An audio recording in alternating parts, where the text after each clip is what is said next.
Hey, we are live tonight, Friday, the 1st of September. And as you can see, I'm still with Series in Holland. Anyway, on the panel tonight, we have Patricia from UK, and we have Oliver Ludlow from Spain. We have Chris from Sun and Moon Group from Canada, and Billy from Sun and Moon Group from America. And we then have Mr. Thrive and Survive. Good evening, everybody, and welcome to everybody in the chat room watching. Good evening. Good evening, everyone. Hello, everybody. Hello, everybody. Hello. Hello, everybody. Hello. Hello. So Hello. everybody can hear. Yeah. Give me one moment. I've got some feedback. I'll be right back. Okay. Yes, I can hear us talking twice. It's usually me that does that, though, isn't it? Because I leave the live stream on, and then it comes through a couple of seconds after I say something. It's so embarrassing. Anyway, we're just waiting for Survive to come back. So, how are you, Oliver? Fine, doing great. So in you've been Spain as always. You've been putting a new video out then? Yeah, I put it out yesterday. It's not about Flat Earth, it's about Michelle being a man. Yet another proof. Don't know if you saw a new video that came out. Alex Jones talked about it actually. Where you could see Michelle Obama like walking down some stairs, and she's got something down there. So I was just reporting on that video. I think I'm going to do what you said. I'm going to watch your videos so I can learn Spanish. I think it's a good idea. I was actually I was watching a video from India, and I could not believe after about halfway through, there was a translator, of course, but about halfway through, I was able to guess some of the words in India. Whatever the language is called. I couldn't believe it because it's so foreign to English. You know, Spanish, at least there's some words and things that we have adopted from Latin and things like that. So we have some similarities, but not from India. Yeah. So I think that's a good idea. I'm going to start watching videos and learn Spanish that way. I think it's probably the best way. That's a good idea. And you'll also learn some words, some, if you will, flat earth words in Spanish that we use. So how did you learn English? Well, I just wanted to let the group know, I just wanted to let everybody know, too, I got another call coming in here in about an hour. So maybe if I could run through a little bit of stuff here and then get some feedback from you guys, then I have to kind of jump out. And maybe I can jump back in later after the call's over, see if you're still online or something. That's okay, Chris. Go for it then. Chris, go for it then. Maybe if Mr. Thrive and Survive, maybe he had mentioned that we had a discussion. If you wanted to kind of give everybody a brief of what we were talking about, and then I can run through some pictures and then describe some things. And if you want to kind of lead into it a little bit. Yeah, so we had a discussion just after the eclipse, if I remember, a day or two, or maybe the next day. And you had gone through. I'm sorry, am I still here? Yes, hello? I can hear you. Okay, I can hear you. I heard something. You're fine. You're fine. You were presenting evidence, Chris, that had my jaw on the floor. To me, it was the best evidence I've seen yet, although I think a lot of people might not get it, that blows out the heliocentric model. It doesn't necessarily eliminate the fact that the moon was involved in the eclipse, but it told me that, I guess in essence, Einstein was wrong, Tesla was right. It's all about an electric universe and magnetics and not the physical mumbo jumbo stuff that NASA gives us. And the explanation for, and especially the evidence that you presented, actual evidence, absolutely obliterates what we've been told. And as we discussed as we were going through, that this was bullet to the head type of evidence. For those who can understand it and grasp it, I am convinced that the powers that be do not want us to understand what you are, I guess, here about to present. I could not even begin to do it justice to say what we were talking about, so I'll just let you run with it. But I was literally, it was like the shock and awe bombs they talk about. I was in shock and awe as I was watching it. It was just fascinating, and I can't wait to even see it again. I would so wish I would have recorded it, because I probably would have watched it about 30 times to pick up all the little details that you were talking about. But it's fantastic, and I hope the people listening pick it up. And if you don't understand it or think it's not a big deal, please roll it over in your mind, watch it again, whatever you need to do, because it is that mind-blowing when you put it all together and when you understand it. And it's much, how can I put this? It's a much better way of explaining how the universe works on many different levels. You got into speaking about the different elements on the moon and how we can tell what they are, for example, like gold or whatever, and how I was particularly interested in the negative craters that look like what they call Audi navals, where there's no, we all know that the there's problems with craters on the moon for anybody who thinks it through, because everyone seems to hit it a 90-degree angle. Nothing ever comes in from the side. There's never any boulder tracks, so to speak, leading up to or past the hole where it was. And you also have these outies, so to speak, where it's like a negative crater, where you have the middle of the craters higher than the edges. And you explained how all of that works with electric discharges and things like that. And to me, they all tie together 100% perfectly with the eclipse and everything. And it is I think when we wrap our minds around it, I'm not going to pretend that I have totally wrapped my mind around it, but when everybody does, it really explains the universe and so many things that we witness, like what appears to be giant trees that people were talking about, and mesas, and supposed craters that are on the earth that supposedly were like there's a big crater place here in Arizona, but there's no boulder. And all of this is explained by what you were showing, and it's just marvelous, and I can't wait to hear it again.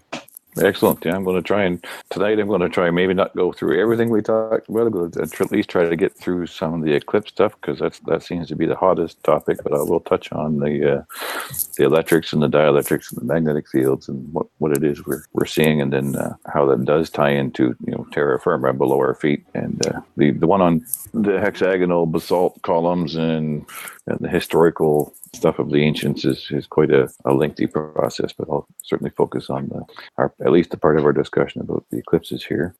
And what I find amazing is that the eclipse shows so much. I'm sorry, I'll shut up now and let you talk.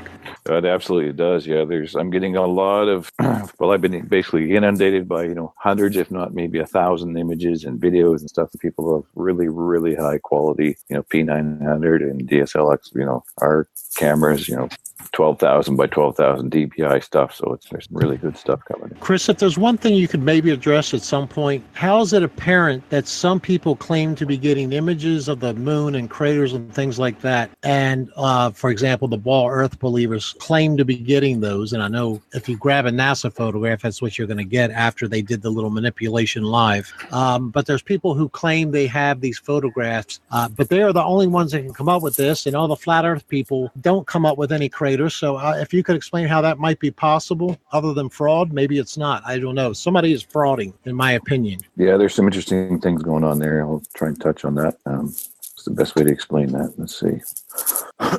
What I did do is I made a control in a three-dimensional model, and I put a solid object into a 3D model and it's to scale, and put a light source at 1 million lumens behind it in a field of particulate, and then shone a light on it just to simulate a very bright light on a solid object to get an idea of how light rays would bounce off a solid and bounce around. And you see that they make these circular patterns, right? And you would get a bit of a crescent around the object, and it would scatter something to this effect. And then when I compared that to some actual eclipse footages, we're not seeing that at all. What's actually going on here? It's a bit of a misinterpretation. When you look at backscatter, light in the backscatter, what this image here is, what I did is the square. So this bottom point of the square right here essentially is pointing roughly in this red zone, somewhere around here. So the bottom square corner is pointing to what it's kind of pointing at or looking at. And this is a magnification of roughly this area in here. And you'll see that, yeah, it looks like there's craters, there's all kinds of things in here that could be interpreted that way. And it's backscatter. So it's just kind of coming through the object and backscattering around, because what happens is when you move the magnification, for example, into the lower field, which is actually outside of where the sun would be in an eclipse photo, I'm now imaging in this red zone, which is on the other side. So this is not in the eclipse portion. So this one here is where the eclipse is occurring and being occulted. And this picture here is down in this red zone. And you still see that, yeah, there's still craters and what could be interpreted as craters in that area. And even further out into the red zone, because it's scatter. It's just light scattering, and these are residual backscatter images that our pattern recognition, and our brain says, oh, I see a face, or look, there's a three-eyed face looking through whatever it is, right? It looks like a crater. So that's just that's what's going on with that. So the claims are, in some case, honest misinterpretations. In another case, absolute fraud, trying to talk someone into something that's not real because they know better. So it's kind of a case-by-case basis, I think, on some of that. So some people make an honest mistake, and others are outright trying to deceive. The deceptions are easier to find. Let me go through this one here. This is one of those images where they're claiming, oh, we stacked an image, and then I took it into software and brought it back out. So they're saying this is a a stacked image and we see the moon inside the eclipse. Well, what this actually is a superimposed image, right? Because the original image doesn't look anywhere like that. I mean, that's a full 100% detailed full moon that's been modified and then put inside and then played with, right, in Photoshop. It's a clear thing happening. I might have another I've one seen a couple that look much better than that, where they've taken the, it's just a black disc, and they claim to I've seen it done live, where they take the color levels and play with them. They take the color off, and then they turn the contrast up or whatever, and you get the moon's image then on there. Yeah, and I'll show you this one here too. It's so sad, really, because now you have to almost be a photograph and Photoshop expert to even look at the news, right, objectively. Here, I'll pull this one in here. This is an example. So this was touted as, the shot of a lifetime, a lucky photographer, and it was Time magazine or something. It was a pretty high-end website, I think, saying that they caught this perfect image of the plane going through the eclipse just prior to totality, right? And then I did the same thing, brought it into Photoshop, and you'll see that all this area out here is highly pixelated, right? So there's the original image, and in the center, I mean, clearly this is an overlaid image because this is non-pixelated. So there's the superimposed image, right? And it's just been doctored in there, right? It's I mean, how clear do you need to get, right? It's clear fraud. So like just happened to catch the ISS in front of it too. That type of thing, exactly, right? It never happened, right? Yeah. Nobody else saw it, but only one certain crew, right? They happened to be in the perfect place, perfect time, perfect angle, et cetera, et cetera. But yet there was, how many million cameras on the eclipse and no one else saw it. So that's my thoughts on that. There are a couple other ones that are good examples of that. I had actually on my desktop earlier today. I was looking at. Let's see if I can pull a couple in. Yeah. Okay, so here I want to show you something interesting if I can, real quick. I'll try and buzz through this as fast as I can. I'm going to drag a few images into this presentation on the fly as we go here. Yeah, I don't want you to waste too much time. We can actually cover that another time, but I just wanted to really hear your opinion on it. Yeah, I'll show you. I'll show you what's going on. Okay. I mean, it's pretty clear what's going on, and that's why. Yes, this one's one. Yeah. This is one that's an amazing image from 2006 solar eclipse, right? And here's the website if you want to go look at it. This company is actually selling telescopes and high-end gear to does all this stuff for you, et cetera, augmented telescope, right? The whole nine yards. It's a high-end telescope company, right? That's what it is. So this is the image on their website. You can do this. If you buy our equipment, you can get images like this. 2006 total eclipse. I pulled the data from the file. It's a Pentax Corporation file, Photoshop, Windows. So the image was made 2004, 2 years prior. Right. So that's the metadata from this actual, right? So like buy our rifle and you can overcome the Coriolis effect. My goodness. Well, exactly, right? Right. They're claiming that this is a solar eclipse. It says right there, 2006 solar eclipse taken from the Sahara Desert at the south of Tobruk in Libya. It's an amazing photo. And yet the data file says that the actual file and picture was made 2 years before that. August 24th, 2 years. 2 year time left. Yeah. So it's not even the same, whatever, right? It's a complete fraud. Right? Yeah. Anyway, at least the photo is, right? I'm not saying anything about that company. This is just for educational purposes only. I don't represent the company. I don't sell their stuff. but anyway, just for consumer beware, right? You need to really look at what you're being sold. Yeah, one of the problems we're facing now is the technology with video is getting so good. It's going to get almost impossible to spot fraud soon.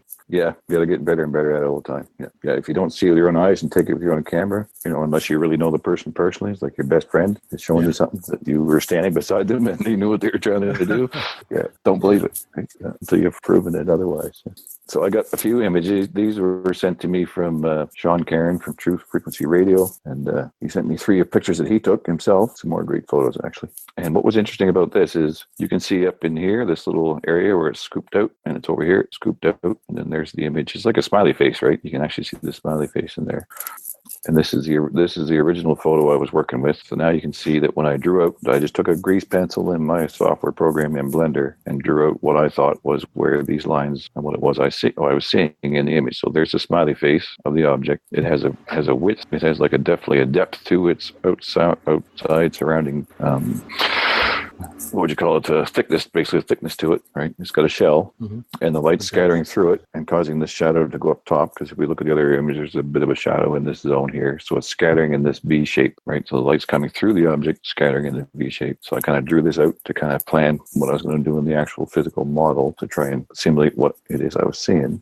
And so what I did then was I threw a solid object in there, scaled it to the right size, made it opaque, right? Turned it into glass and gave it the right thickness to be that space between where it's being scooped. And I gave it just a bit of a blue so it would scatter blue. And the reason I scattered blue, so this is a three-dimensional object in that field. And the reason I scattered it blue is because everybody caught this thing, right? I'm trying to figure out what that is, right? I even caught it with my iPhone. Yeah, everybody's seen that, right? So whatever that is what's causing, let's scroll down here, is what's causing that on the ground, right? All these little moons everywhere from every angle is that thing, right? And you can actually see them, they're scattered here.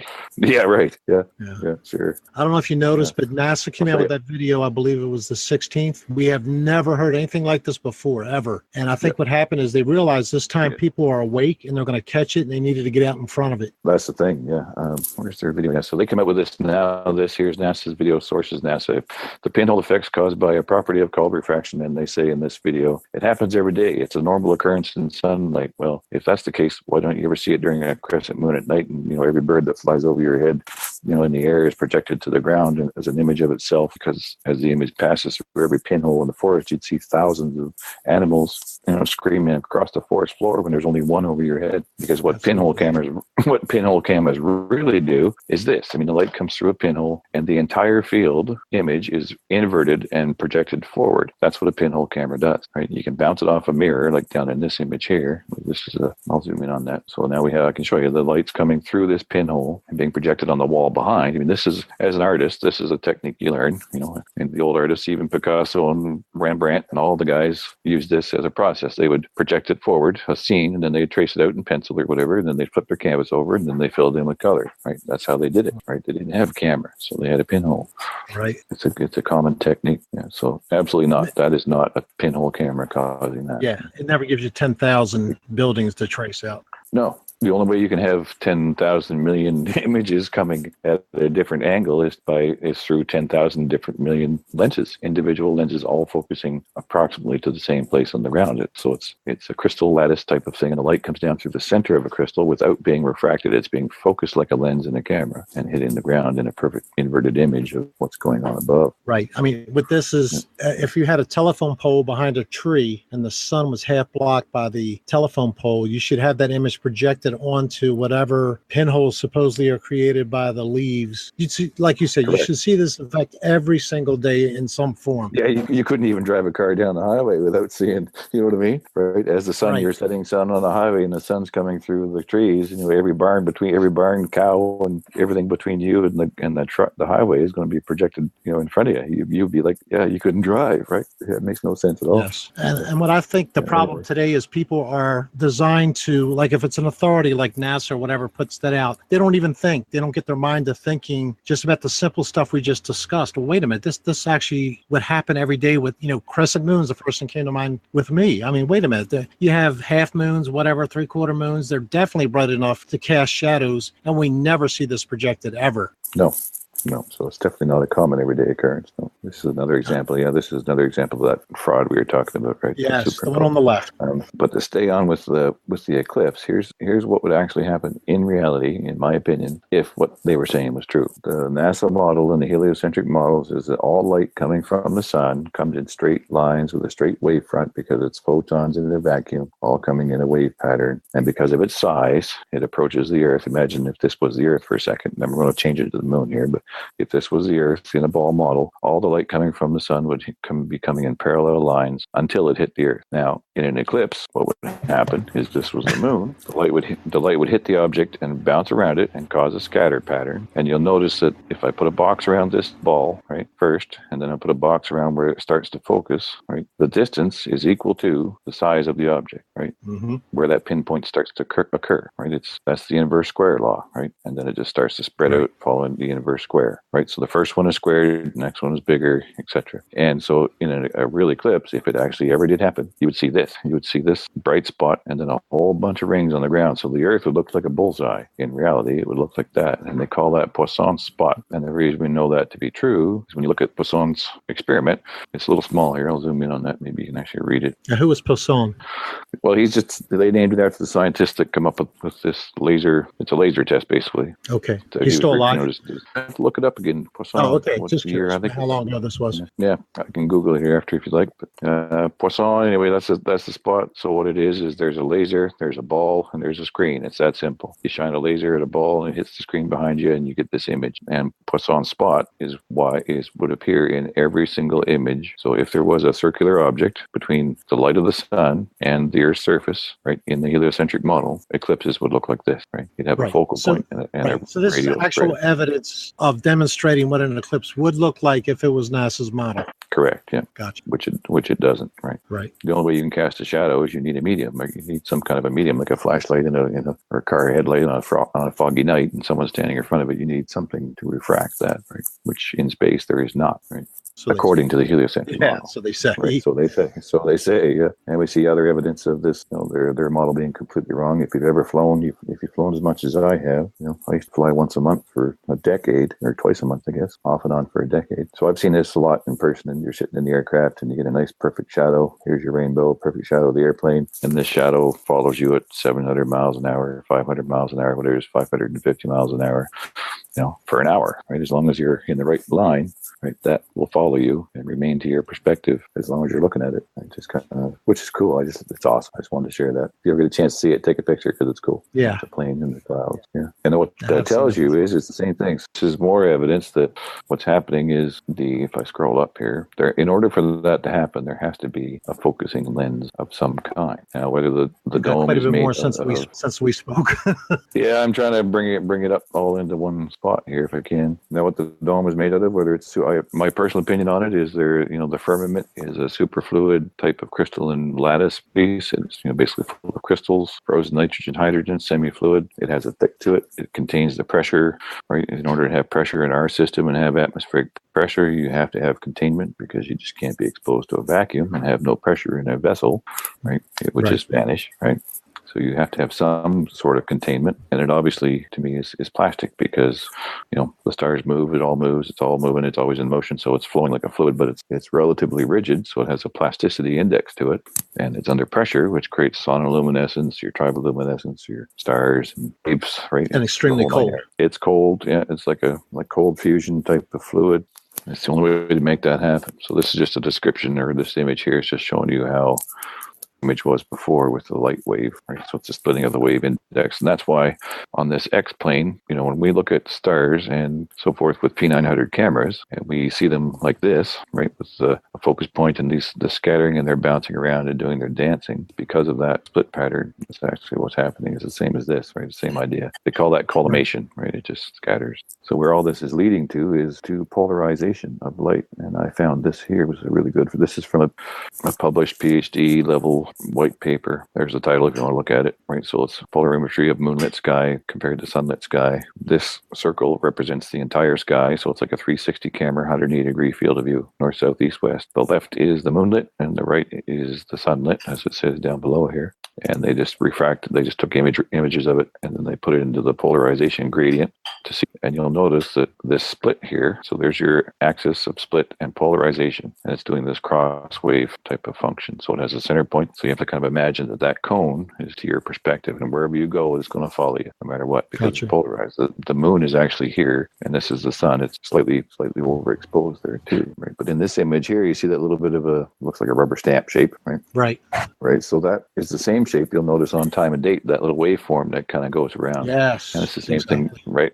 So as it moves around, it remains polarized to your perspective. And I'd like to point out that there's nothing else that could cause that naturally in their model. There's nothing that can cause that shape in their model. No, absolutely not. No, you need a dome lens to do that, right? An actual refracting, splitting, light polarizing dome lens crystal lattice to make that happen. Yeah. And you'll see that this shape here, because it's a magnetic field, everything we are in is magnetized, right? The light becomes split in this form. So this is your chart. This is your magnetic field in the CRT screen, right? It's the same basic idea. That's what it's doing. And depending on the polarization, this is basically what we are in on the plane of inertia here. I see it as a 4-pole type of system, which lines up with, if you look at a flat map, square map of Earth, you will see that there are in fact 4 poles. There's one North Canada, one North Russia, one south on the South Atlantic anomaly, and one below Australia. And you could just lay over the UTM grid on this and you'd have it pretty much nailed, right?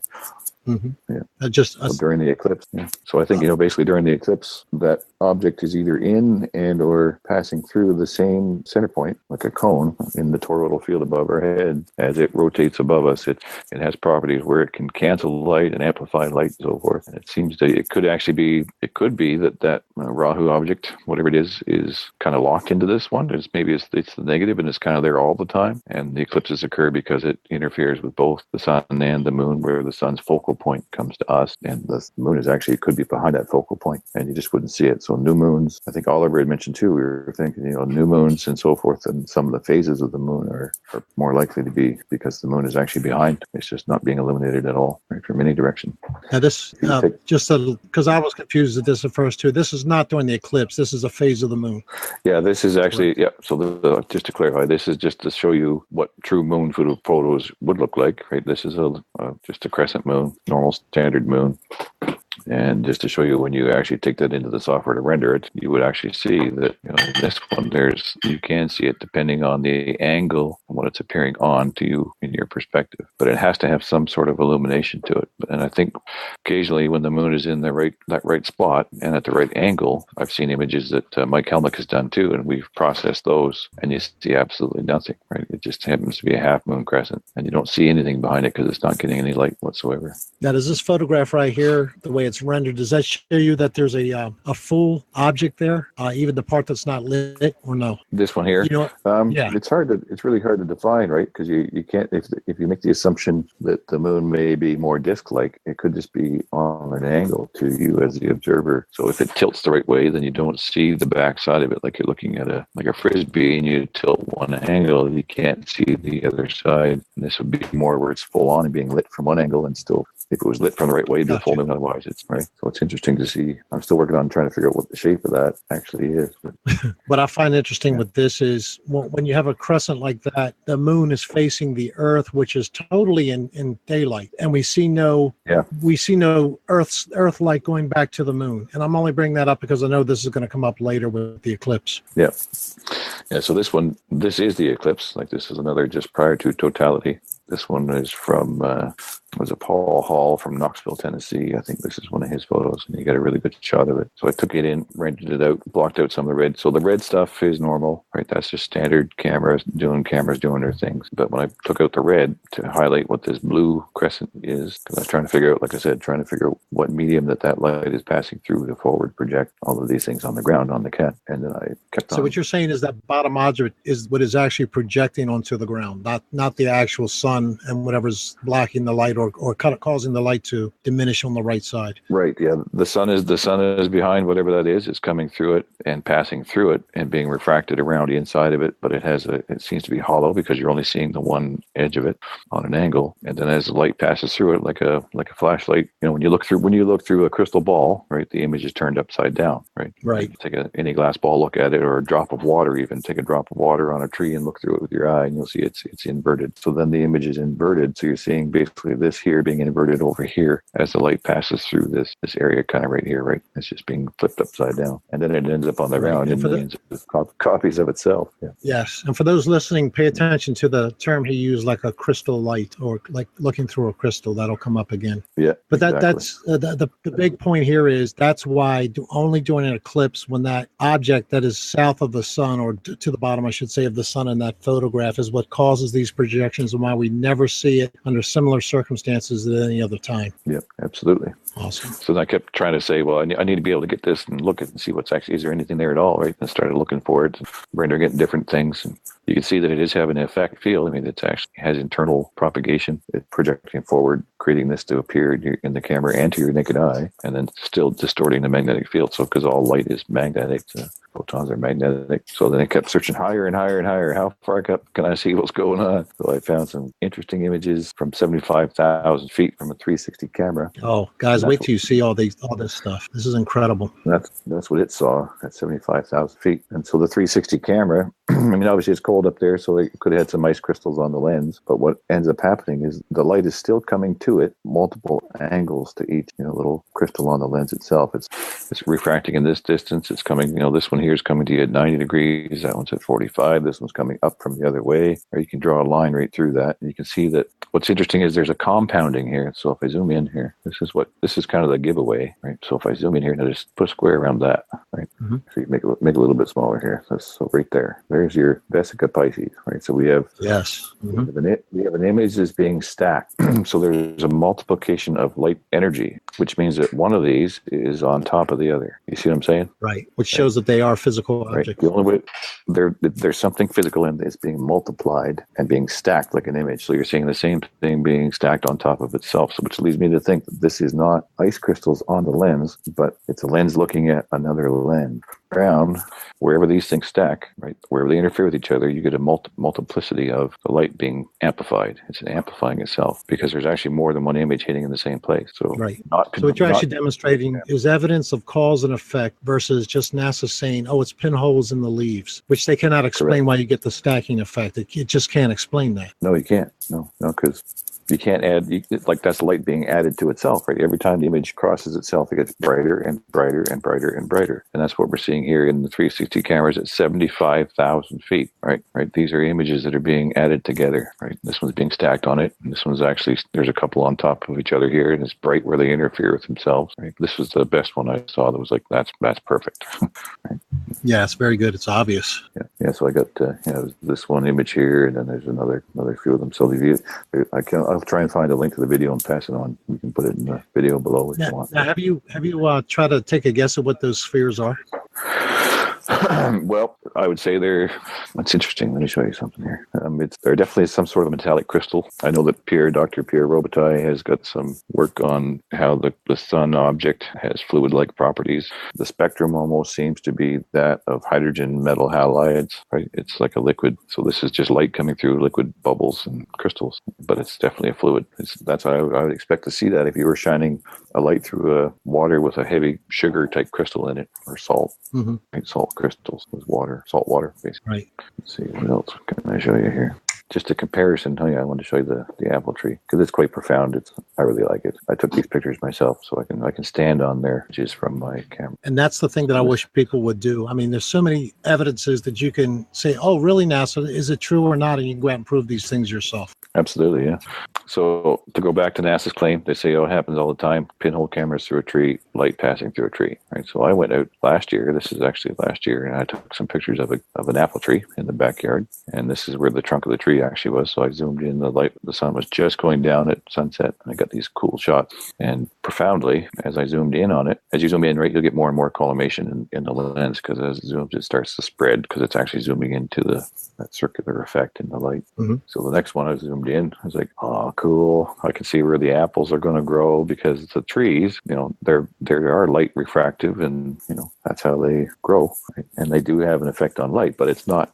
It's the inverse of what NASA is trying to say. They actually take light to themselves and amplify it at nodal points in the tree, right? And they need the light, so they don't scatter light, right? They actually try to suck it in, right? And where all these little circles occurred is where apples eventually grew in the tree, pretty much. You'd almost put them, say there's an apple there. It starts to take a shape of an apple. The more I zoomed in, the apple in the heart of the tree. Apple in the tree at the time? No, this is before it flowered, but everywhere where there was one of those circles, right? The apples and the flowers, right? The flowers tended to form where these circles were, because I sat here and I can see this tree right here now looking out the window, right? I kept an eye on it for the summer. It's like, yep, that's one there. That lines up. Well, there was a flower patch that grew here, flower patch here, and it spawned about 150, 200 apples. Yeah. It's almost like you use this as a predictive tool to see how much fruit you're going to have next year. Yeah, you almost could, right? You could see how well that tree is, because that's the way the sun travels, right? So they would tend to form where those nodal points of energy focus are, right? And there's a rose kind of in that one. That all the apples, the cores are toroidal fields as well. Yeah, I mean that's it. I mean, this is the evidence of light is life, light is creation, light is everything. Everything all matter manifests from light. Everything is geared towards that energy wavelength, and right down to the seeds and the atoms, and everything is in that toroidal field, and it's just a vortex of energy. And of course, beetles. When I look at images like this back here, I mean, I see the back of a beetle. Well, there's a back of a beetle and butterflies and everything else. Everything grows, forms. It even looks like the analema. Even ourselves. I mean, there's our head and our left, our right, and our body, our torso, center of gravity. We feel in our bellies, and there's the 2 feet, etc. Right? You can't deny that. Creation's amazing. There's some other cool things too that I noticed. People, this is a fun one for people just to go out and have a look at. Oh yeah, this is. Pay attention to this, guys. This is more dome type evidence, right? So if you go out anywhere to a lake at night and get a nice still lake and get a nice camera set up, do a long exposure, 30, 40 seconds, you will see that the stars. So these 4 stars, 1, 2, 3, 4, appear right here upside down, right? So this is an inverted image of this area of the sky down here, and you can just start to pick them out. You can say, okay, these 2 stars are over here. That type of idea. But what's profound about it is that the number of stars that appear in the water is only a fraction of the stars that appear in the sky. So only the light that's kind of basically coming towards us is being refracted and reflected into the water. Water will absorb some light, but obviously not that much. So if I remember, the theory behind this is the stars that do not reflect, and look, a lot of the Milky Way itself doesn't reflect. A lot of the stars in the sky that don't reflect are actually, the light is actually not moving towards us, but away from us. It's going backwards. Is that correct? But it's like an infinity mirror, right? So the light is in. Is that image real though? Because I'm just asking because I've looked at all these rifts and kind of galaxy-like images of stars where you see like the sky full of stars, but I've never seen that, and I don't know anyone who's actually photographed the sky like that. I don't know if these images are kind of photoshopped or something. I'm just asking. I can't say for sure, but they seem a bit suspicious, a bit NASA-like. You know what I mean? Yeah, I can show you after too. This one is actually this one's a professional photographer. This guy is not. So I compared both professional and non-professional. Right? I know I haven't seen anything like that until I got out in Nowhereville in Arizona, but now I can see that at night. Yeah, this one's a long exposure. So even if you maybe you could go try some Thrive and just do a long exposure if you get way out somewhere where it's dark enough. Yeah, I could do that here. Yeah, that is what I noticed too right off the bat. I don't see it. I don't have a grease pencil see it that here, profound, but I see it much more than the city or even suburbs. Yeah, if you take a grease pencil and mark this edge along this zipper edge all the way down through, you'll see that this side here, where can you see my cursor there? Yeah, we can. All right, so if you start here and go down all the way through and follow the dark line, right, and draw that out, and then do the same on the other side, right, you'll see that would just be a zipper side. Like you could just take it as a puzzle and put it back together, right? So this tells me that this side is below and this side is above, and there's a shadow effect going through 2 different layers, right? It has to be 2 different layers. Yeah, you're right. It would fit like a puzzle. Yeah. And to me, I don't think it's any coincidence either that you can see that there's a nose and an eye and a beard and a hand. Yes. The finger pointing. That's what I was thinking. Finger pointing towards a tablet, and there's a finger if you zoom right in on it. It depends on the image you look at. But yeah, to me it looks like a small child. Well, I see it as there's basically the 2 horns and the finger pointing towards the tablet. My brain just goes, well, that's Moses, right, standing in the rift that caused the flood, right. The Red Sea's parted and the Moses is in the sky. It's kind of profound. Right? Yeah, amazing. Yeah, it's very cool. Anyway, it's definitely a double-layered effect, right? You can see, like this one's here and this one's here. It's a double of itself, right? So that's where I'm at with all that, guys. I don't know what you think. Some show in the water and some don't. And there's many different pictures that many different people, professional and amateur, have taken that show the exact same thing. I've never noticed it, though, until it was pointed out. Yeah, it's profound. Yeah, it is. And there's only one conclusion I can draw from that. Right? We're not on a globe. Surprise. We are in something much more profound and very well protected and very looked after. Yeah. Under the dome. Under the dome. Yeah. The firmament, exactly, as written. Yeah. So are you going to go through the evidence showing how you came to the conclusion that you did, showing your control first, and then pretty much how you walked through privately when you were in with me? Yeah, that's awesome. Yeah, I did that earlier there. I did that with I can bring the image back up again. And some of that, if I'm correct, you've got images from 2 different balloons that went up with 360 cameras on the day of the eclipse. Yeah, that was this one here. That's let me zoom back here. That's the 360 camera. And then it was up here. I think I had it up here. What's interesting with that camera too, there's also a shot, guys, at 75,000 feet, 360-degree view, and it shows the horizon, no curve. Yeah, go watch the video. Yeah, it's awesome. I'm sure I get that picture in here that shows the actual horizon in this one yet. This was the control, though. I do have that in. So this is what I was thinking at the start. This is a solid image in the rendering particle field. So that's what it would scatter like if it was actually an interference, which it's not. So this was the control in the software to show that that's the control rendering. This is the pattern. So in other words, this is the pattern with the heliocentric model that you would expect to get during the eclipse. Right. So this is a solid. So this is a solid object backlit with a simulated sun. This is what it typically would look like if it was close enough, right? If it was actually close enough. And to do this, you would actually, in order to actually do this, this object would have to be within the same medium that we're looking through. You have to keep that in mind, right? It would have to still be within the air, right? Some kind of medium to cast a shadow and be backlit and scattered in this fashion. Otherwise, if you follow the heliocentric model in space, then you end up with this, like I was showing before, right? With a laser effect, right? Right. There's so many things that fall apart with the heliocentric model. For example, everybody wants to show this, how the magic 90-degree angle turns into whatever degree to make it come down to a point. But the reality is there aren't enough photons in a vacuum of space to even create a shadow on the Earth, even close to what is observed. Yeah. And the problem is too, in vacuum, right? The way photons travel is because it is vacuum, right? There's nothing but themselves and their own center of electromagnetic force, right? For them to propagate into. So as soon as they leave, if there was a sun out in vacuum, as soon as they leave the surface, they start bouncing off each other and scatter in all directions equally. Doesn't matter because it's vacuum. There's nothing there to stop it or guide it or make it go in any direction. All radiation just becomes omnipresent and omnidirectional everywhere in space equally,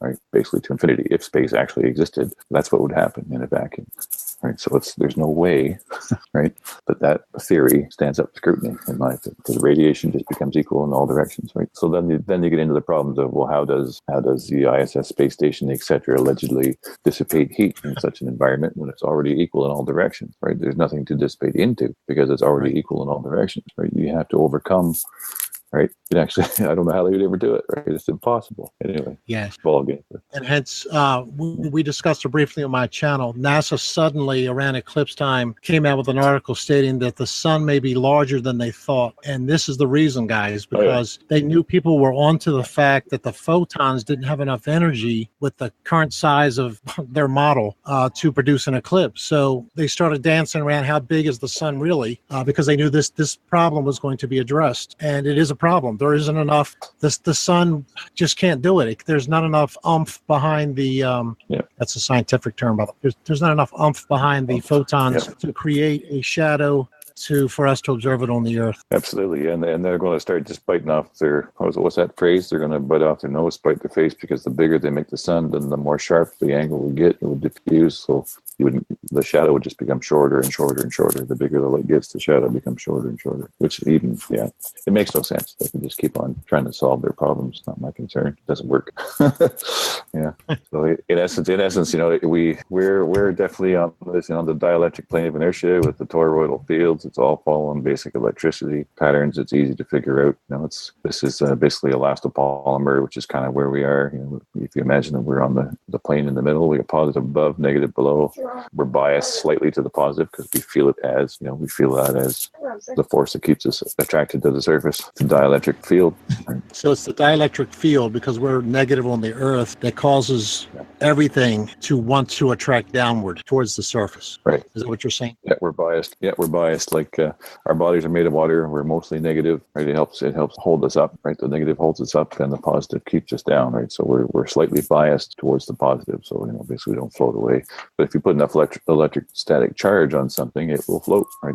How the electric, you rub a balloon on your head, it'll stick to the ceiling. Well, it's just because of static charge. It's now overcome gravity due to electrostatic force. And, that's how bees fly. A bee technically is too heavy to fly, but it does so because it vibrates at that frequency, and the hair is creating static electricity. I've even gone out into the yard here and taken in beetles' wings off the highway, like beetles' wings and, cricket wings and whatever's out on the highway. You'll find them after the cars take care of them. Right? You bring them in here and And just take the beetle wing with a pair of tweezers and try to don't ground it. Try to keep it isolated and just drop it onto a magnet, and you'll see it jump like 1.5 feet. It's already Really? it's a dead beetle wing, but it's gonna it'll just go ping and fly off. It'll only do it once because the beetle hasn't charged it back up again. But there's still enough residual charge, dielectric charge in a beetle wing. Just the shell, right? Just a beetle shell, and put it on the magnet. It'll spin around and just jump. Right. And So that's what science, this is. all this length of time, science, because they're stuck in this Einsteinian type of Newtonian BS. They can't explain how a simple bee can fly because of its design, and yet it's very simple if you realize that it's dielectrics and not gravity, which is controlling everything. It's incredibly simple. Yeah. Positive in the clouds, water dielectric, salt water, and an earth below, and it's that creates the neutrals below. Once you get that salt water dielectrics, I mean, we're in the biggest battery and capacitor you can imagine. There's energy everywhere. That's right. Yeah, that's a whole other aspect that we can get into at some other time. It's just absolutely fascinating. We do live in a battery, a battery. Yeah, it's the biggest battery you can imagine. So that's the rub, right? That's what they don't want getting out there. So, and that's what Tesla knew, and it makes free energy, and that's why they wiped out all his ideas and papers and all that stuff. Absolutely, yeah. JP Morgan, his tower. I mean, he had a coil. He had a coil at the top and basically a pipe in the ground that tapped into the aquifer and an air gap in between, which is what this circuit basically is, right? You just put a coil at the top and pipe it into the ground and put an air gap in between the two, and you get the T, right? It just takes off the power. So that could be a whole nother discussion, because they're getting into it now. They're starting to come out public with it. The dielectric elastomers and so forth, simulated soft robotics, right? Basically creating artificial life form, right? Right. So that's a whole other topic. But anyway. Well, the amazing thing to me is that's what I got anyway for today. Yeah. We're going to go into much more detail. I think if you're still on, Chris, on my channel, to get down to the details like we did that day, and run through it. I don't know if you remember exactly what we did, but it was quite a ball of wax to get into. This is just a fraction of it that you've shown here. Yeah, we'll dive into the circuitry and the crystal lattice and all that. It's a bit of a heavy chew here, right? But we'll piece it out and do like another one of these again here in the next week or so and keep on going. Fantastic. But this is the introduction, guys. It gets much, much deeper than this and much more evidence also. Yeah, and I'll be talking too on Truth Freedom Radio 2 with Sean Cairn and Cindy Holland on Saturday here coming up. So I got to do it'll be mostly voice, but I think he's going to do some pictures and stuff too after the follow-up. So keep following around. I'm going to be bouncing around, I guess, now a little bit. So I'm going to try and also get to the UK next year and do a live one, hopefully, and come over and see Series and the gang and Karen and say hello in person, everybody. Well, I know I deeply appreciate all the work you've done on this. It's just, when it's totally revealed, people, it just, I don't know, to me, when I really think it through, and believe it or not, Chris, this kept me up for 2 nights straight, thinking through what you revealed to us in the chat we were in. I hope so. I hope in a positive way. It's on one side, it's incredibly complex unless you're in the fields that you've been into in your life, because it's a different way of thinking in my mind. But it's so simple how it explains everything in life. It's really simple. Creation is very simple, and they've complicated it so much so that they think only a rocket science, quote unquote, rocket scientists could figure it out, which is the opposite of the truth. Absolutely, yeah. It's so simple a child can figure it out when you really get thinking about it. All you need is 3, right? A positive, a negative, and a neutral. There's 3 states of matter. There's 3 states of motion. There's 3 states of pressure. Blah blah blah blah. And it just keeps going in 3s. There's only 3 ways to be, right? Yeah. Well, again, thank you so much for answering my questions and for doing the work that you do. It's brilliant. Absolutely, anytime. Yes, he's very clever, Chris. I'm 3 minutes. I guess I'm 3 minutes over my hour. I gotta run here. I got another ding thing happening. Are you? Thank you very much, guys. Hopefully, you can come back a bit later on, Chris. Yeah, how long are you going to be on for? Another couple hours? I don't know. I'll check and see later. I'll check and see here. If you're on and then still on in the next couple hours, I'll jump in. Even if you're on an after hangout or something, I'll stop in. Yeah, sorry, I missed that, Chris. I was late home from work and I went to get some food from the Chinese. They were closed, so I had to go back into town. So that's why I'm a little bit late. Yeah, so I'm just gonna well, you guys carry on and I'll try and jump in again. Thank you so much, Chris, as ever. You're welcome. Cheers. Yeah, thanks, Chris. Bye, Chris. We'll see you later, guys. Bye. Hey, Dave, how you doing, buddy? Yeah, I'm fine, thanks. I haven't seen you for a while, Billy. Have you been offline? Yes. Yeah. Have you been researching, or have you been taking a bit of time off? Both. I've been doing a little bit of both. Both. Been doing some fishing, some boating, some family stuff. Doing some walking every day. Trying to clear my head. I was thinking about the eclipse, and I was thinking about the September star alignment. Doing some research into that. So Yeah, taking I a was break. Ptolemy's Almagest, book 4. It's all to do with the motions of the moon. And an interesting thing I stumbled on was that it was talking about solar eclipses and lunar eclipses. Remember, this is back in the 2nd century as well. It's quite a few years ago.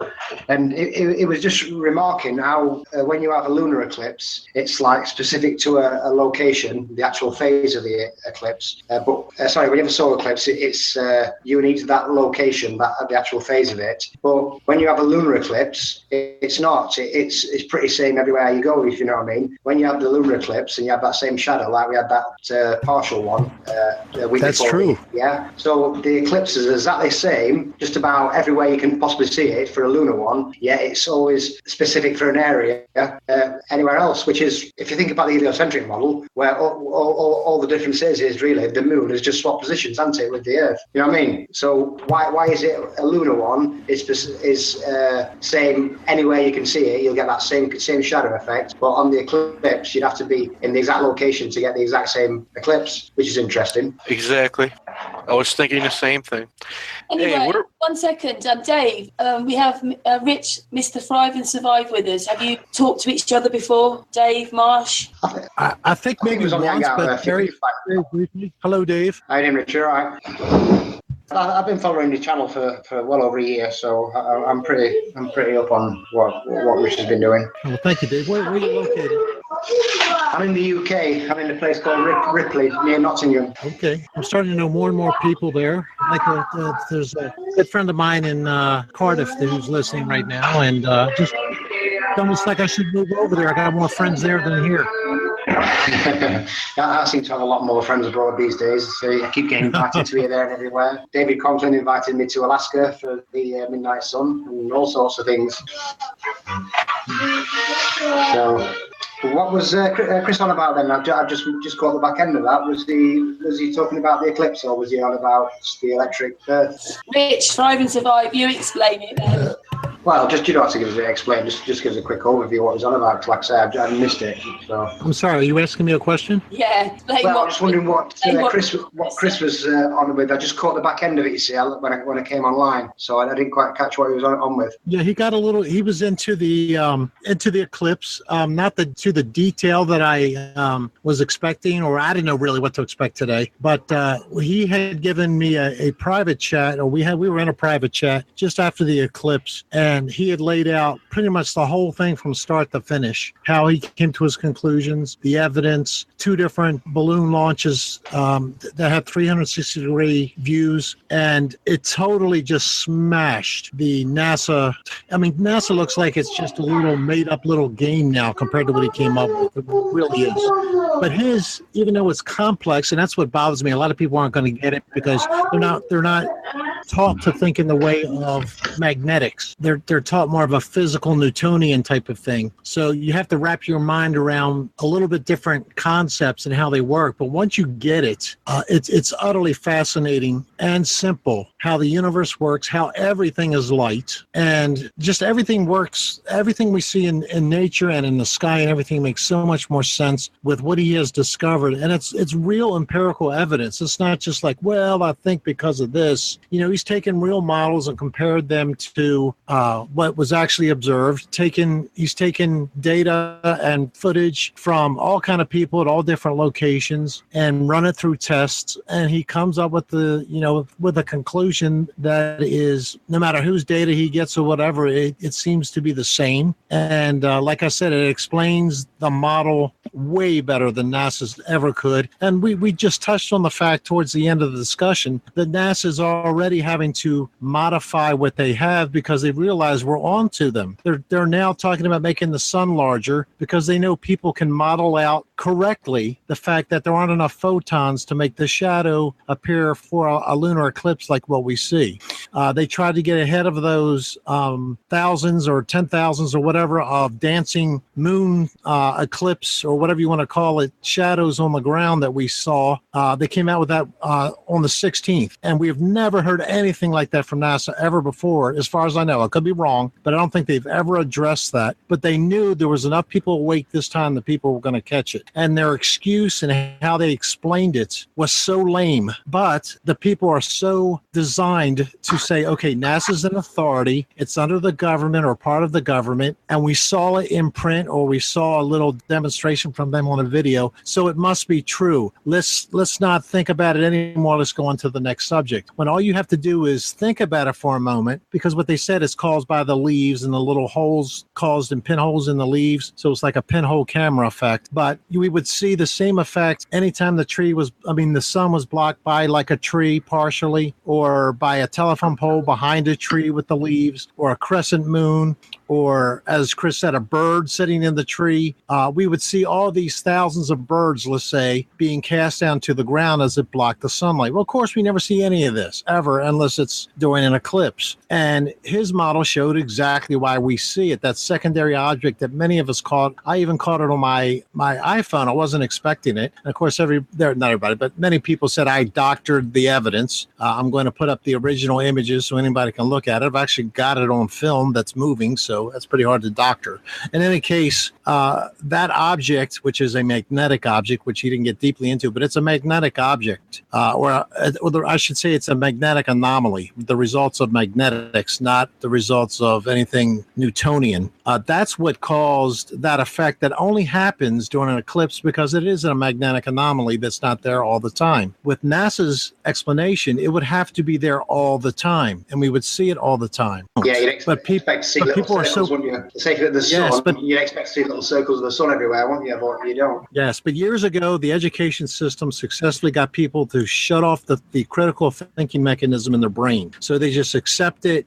There's somebody I was speaking to immediately after the eclipse who I believe is working on his post-secondary degree, and he's so indoctrinated into it that immediately he saw that, yes, it's pinholes. That's it. They said it. That's what it is. Move on. And it's really a shame because people can't think anymore for themselves. Now, we could get people to wake up and start thinking for themselves. And that, to me, is sort of the secondary goal now, is to get people to critically think. And they'll find out how fast then everything else falls apart if they are willing to do it and willing to let go of their belief system long enough to say, okay, I'm going to let the facts dictate my belief system instead of my emotions. And that's really the battle. Yeah, because interestingly, that what I mentioned in this hangout, I mentioned on Facebook a few times, is that nearly all research in regards to flat Earth leads to the electromagnetic Earth. Nearly every single person I know who's done a lot of research into it has come to the same conclusion. So I came to that conclusion when I did my moon race video, and I started looking at the electromagnetic ether, and I went out and purchased the book Universal One by Walter Russell. I ain't ready yet, but I want to try and on his almagest first before I even attempt to read it. But like I say, all the research seems to lead to the same place, and I know that Mike Kavanagh and Dr. Zach and Steve Torrance, they've just put out a new video now showing the electric universe. So I think it's all leading to the same place. I agree. It is an electric universe. And once you understand that, once you understand the basics of that and throw out, like I've said this in the last chat, I think I'm going to keep promoting this. There's an excellent series on YouTube called Einstein's Idiots. If you just look that up in the search bar, it'll take you immediately. By the second video, you realize how much of a fraud and a sham not only Einstein was, but how the whole system is set up that way. And there's no mistake. I don't know if they get into it in that series, but there's no mistake that the same stuff was promoted at the same time. For example, combining, the way they have gotten us to think about the universal model is to accept the fact that there could be aliens and other life out there. At the same time, they brought up evolution. And it's a perfect fix for when you really boil it down to hand your power over to other people. And I know that's a big stretch for people to get to. How can that be? Or how can you say believing in a spinning ball and evolution leads you to giving up your sovereign rights as a human being over to, let's just say, you could hardly mention a group without offending somebody. But let's just put it that the powers that be, we have voluntarily given away our human rights to the powers that be, and a lot of it is because they have been able to control us by diminishing who we are as human beings. They have taken us out of being the center of creation and made us just some random speck in the middle of a vast soup of nothingness, and that we came from a vast soup of nothingness as well. It was brilliant, whoever put it together, very brilliant. And that's where we are today, and we're starting to unwind that. And the people that are so almost, and it probably will become violent on the other side, violently opposed to what we're revealing. I don't know where it's going to lead, but it's going to be a civil war in cosmology, I guess. But I think we are at a time in our biblical timeline where it is the end, and the truth versus error. Truth is being revealed, just like it was prophesied. Everything hidden will be revealed.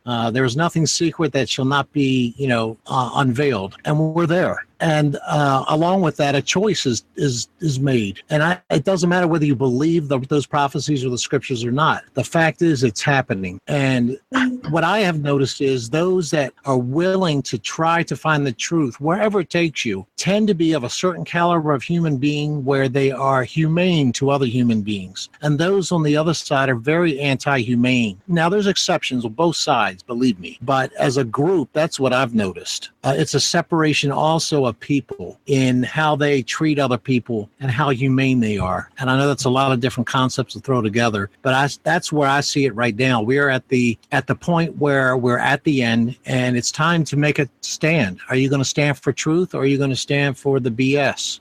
So there's my. I'll hop off the box now, the soapbox. No, thank you. Thank you for that. I'm in total agreement with you, Rich. Thank you.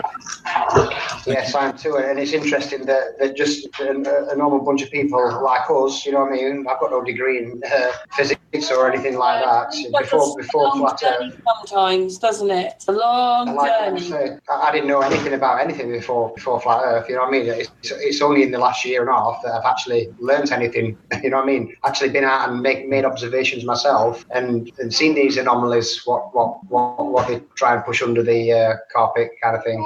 So it's just interesting how a bunch of normal people like ourselves have all come to the same conclusion in regards to the Earth. Like I say, and maybe that's why it is actually called the Earth. You know what I mean? It is the Earth, isn't it? In electricity terms. Absolutely. I think the powers that be, they must know exactly how it works. Because if a bunch of people like us can find out, you know what I mean, with the minimum equipment and budgets and things like that, I'm sure these guys at the top, with all their equipment and all their knowledge, what's been hidden from us as well, I'm sure they've got a few keys to the doors.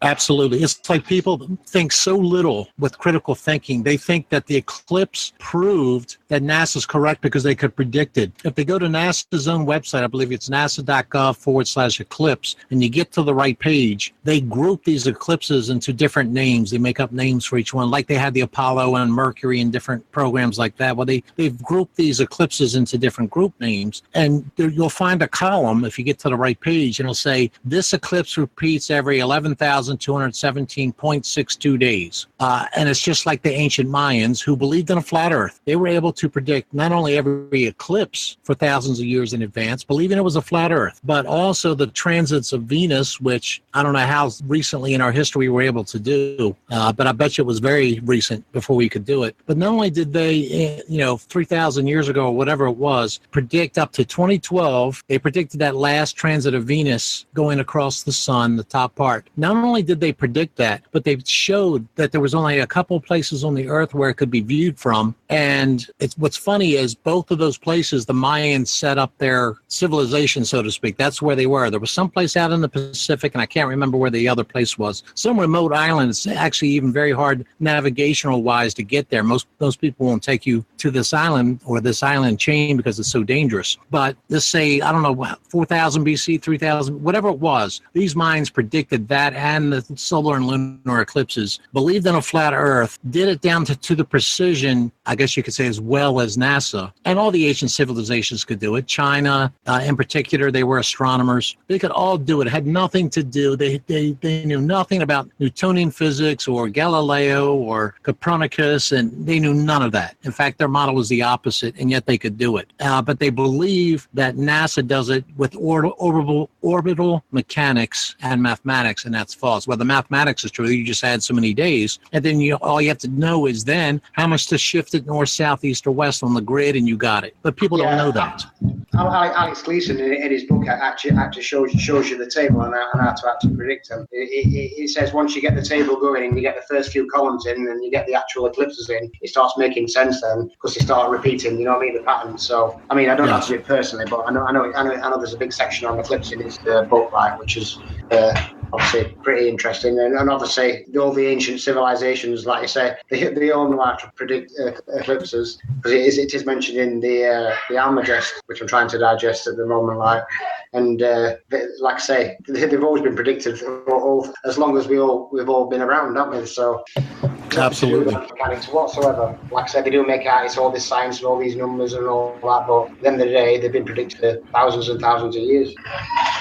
Absolutely. And what's amazing, too, is the moon is part of most likely what triggers, or not triggers, I shouldn't use that word.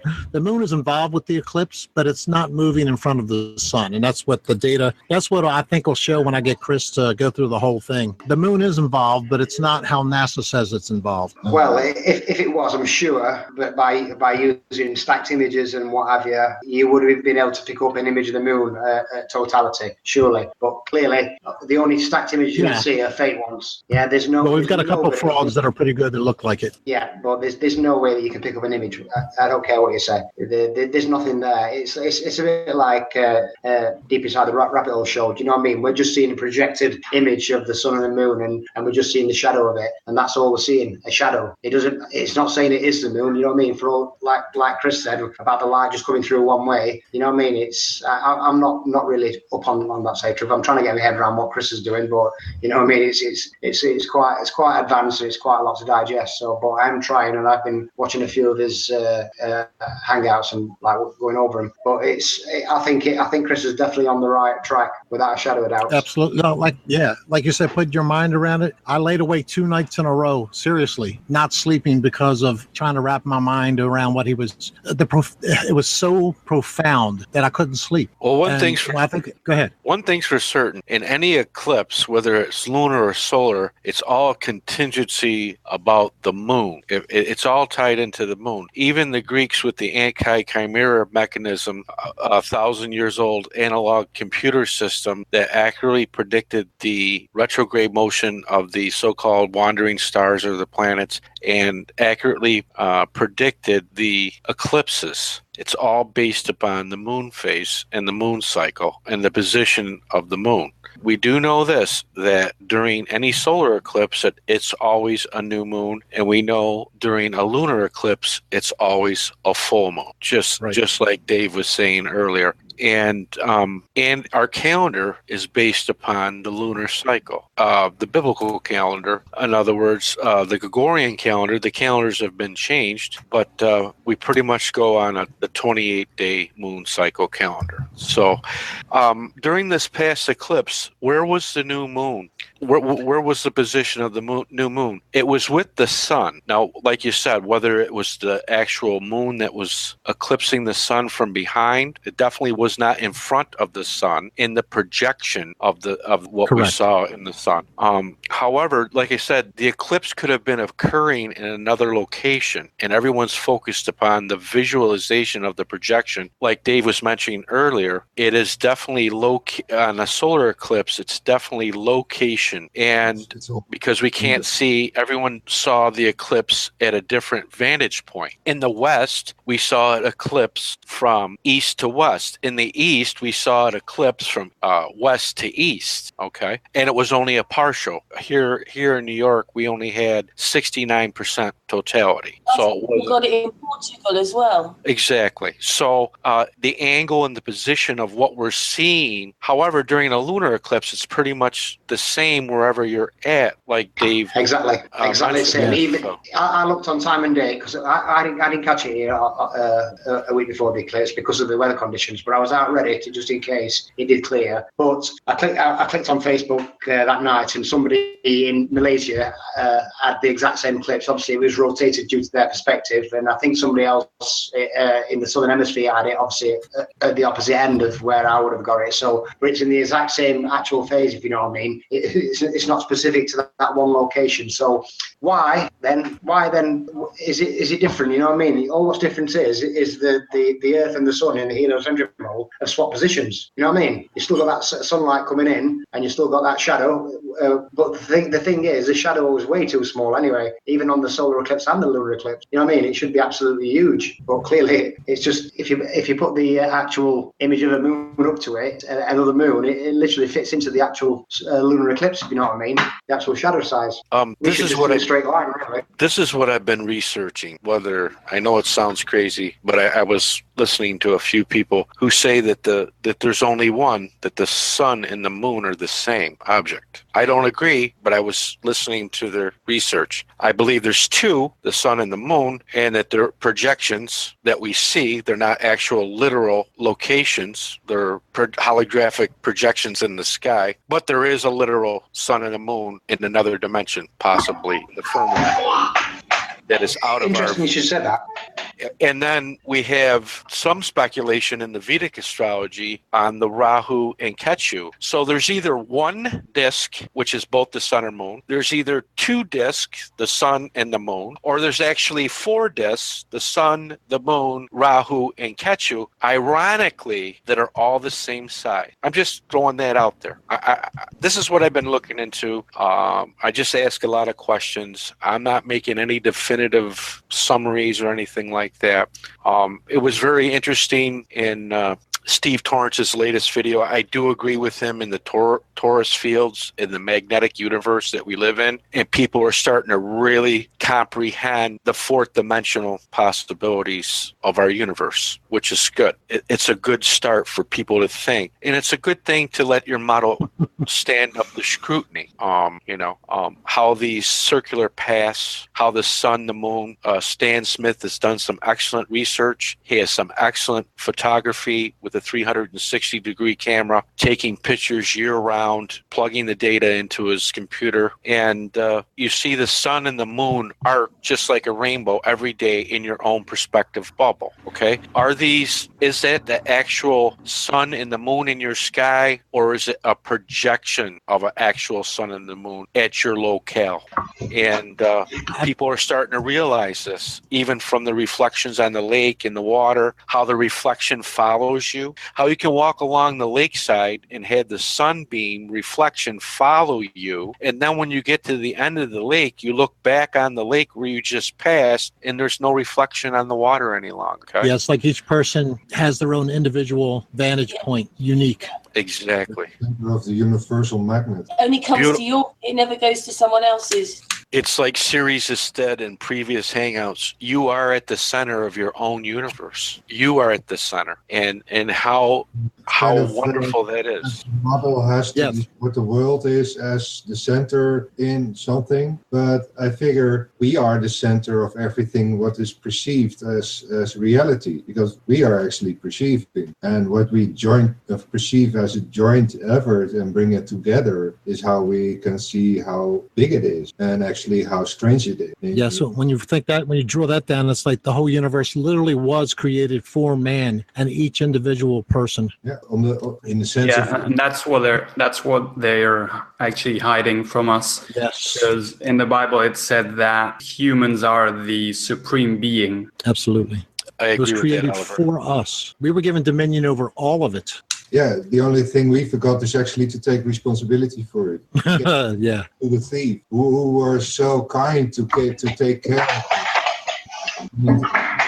In the meanwhile, we get stuck as a mass in the care blanket. We have where we have no idea what the real world actually is. Yes. No idea And when what you see power is. when you see the total, The word authority, for example, NASA as the authority. The illusion of the external authority, for example, is the word author is the root word of authority. Authorship of your life. Who is the writer of your life? If it ain't you, then you just gave your responsibility to somebody else who is writing your life for you. Yep. And do you think that is the best thing what happened to you? Well, I think the best thing is to actually start writing your own life. Be the author of your own. Actually take that step of responsibility and give in. absolutely, you're drilling down to the question that everybody asks: why would they lie? They lie only for you. In a sense, I came to the truth of the truth is the why of the truth of the lie. It's you. They lie. Yes. They lie only about you, who you are. Try to give you an illusion to believe in other than yourself. That's the one thing they never will give you, and that is the idea that you have actually take responsibility for your freedom to actually have your freedom. Yeah, well, it's a spiritual battle in the end, spiritual warfare. In the Bible, it's said that our enemy is not the flesh, but rather the principalities, right? The spirits, the evil spirits that are in power. And what they do is deceive people, deceive the masses. That's what the TV is, a weapon of mass deception. Everything in TV, or nearly everything, is fake. They fabricate the stories. They use actors for everything. And you can tell that the people that are on TV, people that are in power, are not like us. They're not like normal human beings. Now, of course, not aliens or some kind of extraterrestrial reptilians, but they are evil spirits. And you can see it in NASA as well. It's full of these evil spirits inhabiting the bodies of these people. So we're subject to constant deception. And Flat Earth, for example, is probably the most effective tool to break the programming, because it shows you that we've been created, that God exists, the Bible is accurate, and that there's a whole lot of deception in the world. And that opens the door to kind of living your life in a better way. Yeah, I couldn't agree more. Just on the back of what Billy was saying about a lot of theory about the sun being the moon. What I'll do in a moment, I'm going to share my screen, and I'm going to show you something interesting to do with the full moon and where the sun is located during every single full moon throughout the year. What you'll find is you'll never have a full moon and the sun in the same hemisphere. It's impossible, regardless whether the sun gets close to the equator. Yeah, the moon will, when it crosses over onto the southern hemisphere, the moon will switch sides then. And what I'll do now, if I can, I'll share my screen and I'll just give you a little demonstration of what I'm on about, because this is quite interesting, this, on the back of what Billy was saying. So is it all right if I just share my screen? Yep, sure. Just remember not to share the link. Yeah. Right, I'm just trying to get it. It's only showing my the only link. The thing it's showing me the application window. It's not showing me the actual screen I want. Will I have to open a new window in Explorer? Yes. Yeah, it's just a new window. Share that. Oh, so I opened a new tab. I need to open a new window then, do I? Right. Okay. New window. If you just want to carry on for 2 seconds, I just need to get it. I got it all prepared, but obviously it's on the same tab, so it'll open the Hangout otherwise, won't it? Yeah, exactly. So just give me a couple of seconds to get it all ready again. I don't know if it's a tab. You can actually drag it out as a new window. Can you? Yeah, just drag it out. I've got 3 tabs open. It's okay. I've opened another tab now. So yeah, kind of rip them out all and then join them all in one. Yeah, I'm really doing it now anyway. I just wanted to say I love your new icon series. Yeah, he's turned into me. Yeah.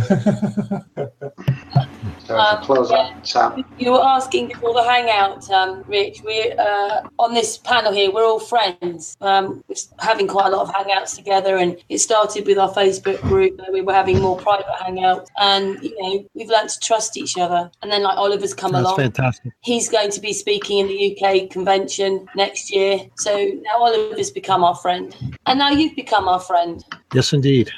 That's like I said last time, man. You can just tell it's a good group. Right, so the first full moon of 2017 was on the 12th of January. Now, if I go to, I'll just get the 12th of January on the sun and I'll share the screen.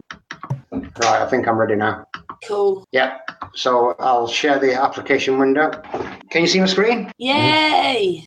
Yeah, right. So Yes. what I did here, I've got a full moon calendar up, and I'll just go to and I'll show you. So when you've got the full moon on the 12th of January.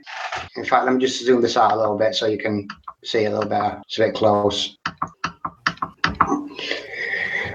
So the full moon on 12th of January, what you'll notice is, as you can see, the moon's visible for nearly 14 hours that day. That's because it's high on the Tropic of Cancer. And so the moon, I've just lost my location. Hold on, let's go back. There we go. Bloody hell. I'll come back to that. So as you can see anyway, when the sun on the 12th of January, is low on the Tropic of Capricorn, the moon is always high on the Tropic of Cancer. So what I'll do now, I'll go down to say March, and I'll show you what happens in March. So the next one's on March the 12th. So if you go to March the 12th, go to March the 12th for the sun as well. Now what you'll see the angles nearly exactly opposite each other. The moon mimics what the sun does in the opposite hemisphere on every single full moon. You'll see it. Doesn't matter how many years or how many months you go through, that same position on the opposite hemisphere. So I'll give you another example here. So we'll go to one on the May the 10th. So if you go to May the 10th, see that angle now? What you get nearly, it's a slightly steeper because it's obviously 5 degrees more the sun, but it actually mimics the same again. And what I'll do now, I'll go to the June one, which is June the 9th. Ah, damn. That's better. Then go to June the 9th.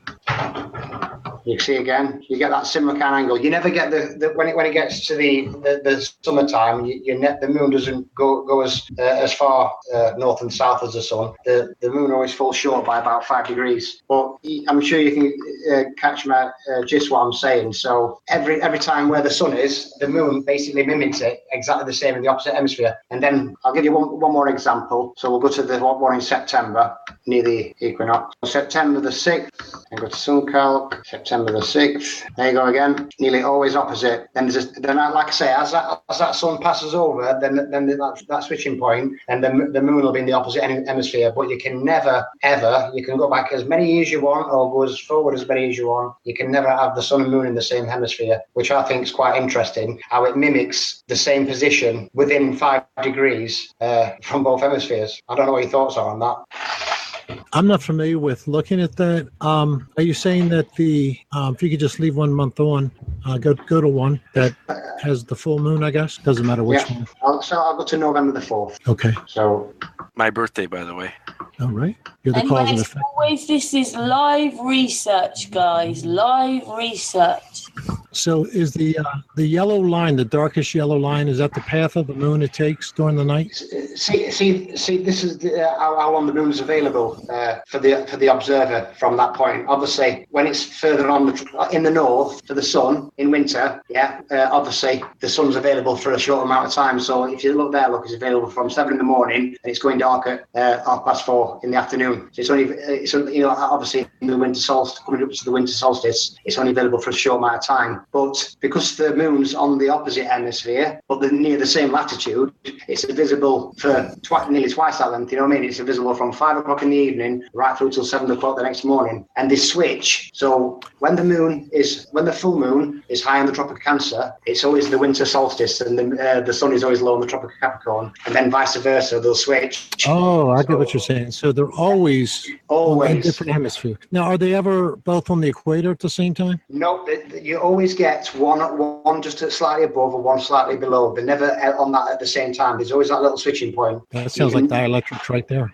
Yeah, like I say, which I find, like I say, you see the angle is nearly always the same. But like I say, because the moon doesn't travel as far to the tropics as the sun, it falls 5 degrees short either side. You always get a slightly different angle, as you can see. Look, the sun always goes that little bit further, where the moon can't. So what happens is when the moon has to meet the sun at the same latitude, same opposite latitude, it has to basically go to its furthest point on the Tropic of Capricorn and then come forward to that point to meet the sun. And as the sun gets declination towards the equinox, the moon will get declination towards the equinox on the opposite end, which I find is very interesting. That's why I think of the moon don't have anything to do with this north south shift at all. I think it's just related to the actual sinusoidal day, which is obviously related to the sun. Because, like I say, you can have a full moon between anywhere on the tropics. You know what I mean? But you'll always get the same phase from east to west. At some point, wouldn't you at some point have to have when they do cross? I mean, when they're on the exact same line, maybe during a partial, like maybe during half moon or a crescent, something like that. Well, obviously they cross on a crescent moon, but not on a full moon. Remember, I'm only referring to full moons. Gotcha. Okay. Yeah. Of course, they cross when it's a crescent moon and things like that. Yeah, but it's quite interesting because it matches it literally on the mark in the opposite hemisphere, which I always find interesting. So it's like a mirror. Yeah, it's basically mimicking exactly what it's doing on the opposite hemisphere. Yeah. So if it's 5 degrees north of the moon, the sun will be 5 degrees south. Well, it may be within 5 degrees because, like I said, I mean, so if you went to the one on the June solstice, so the closest we can get is June the 9th. So if you go to the moon count for June the 9th, the moon's low on the Tropic of Capricorn is only visible for what, 9? Yeah. 1, 2, 3, 4, 5, 6, 7, 8 hours out of 24. Now, go to obviously June 9th now. And if I remember correctly, the data that Chris had, the moon, when it's over the Tropic of Capricorn, is actually moving faster, I believe. Well, if you watch slower, one of the two. It's different than when it's like on the Tropic of Cancer. The speed is different, which is funny. Yeah.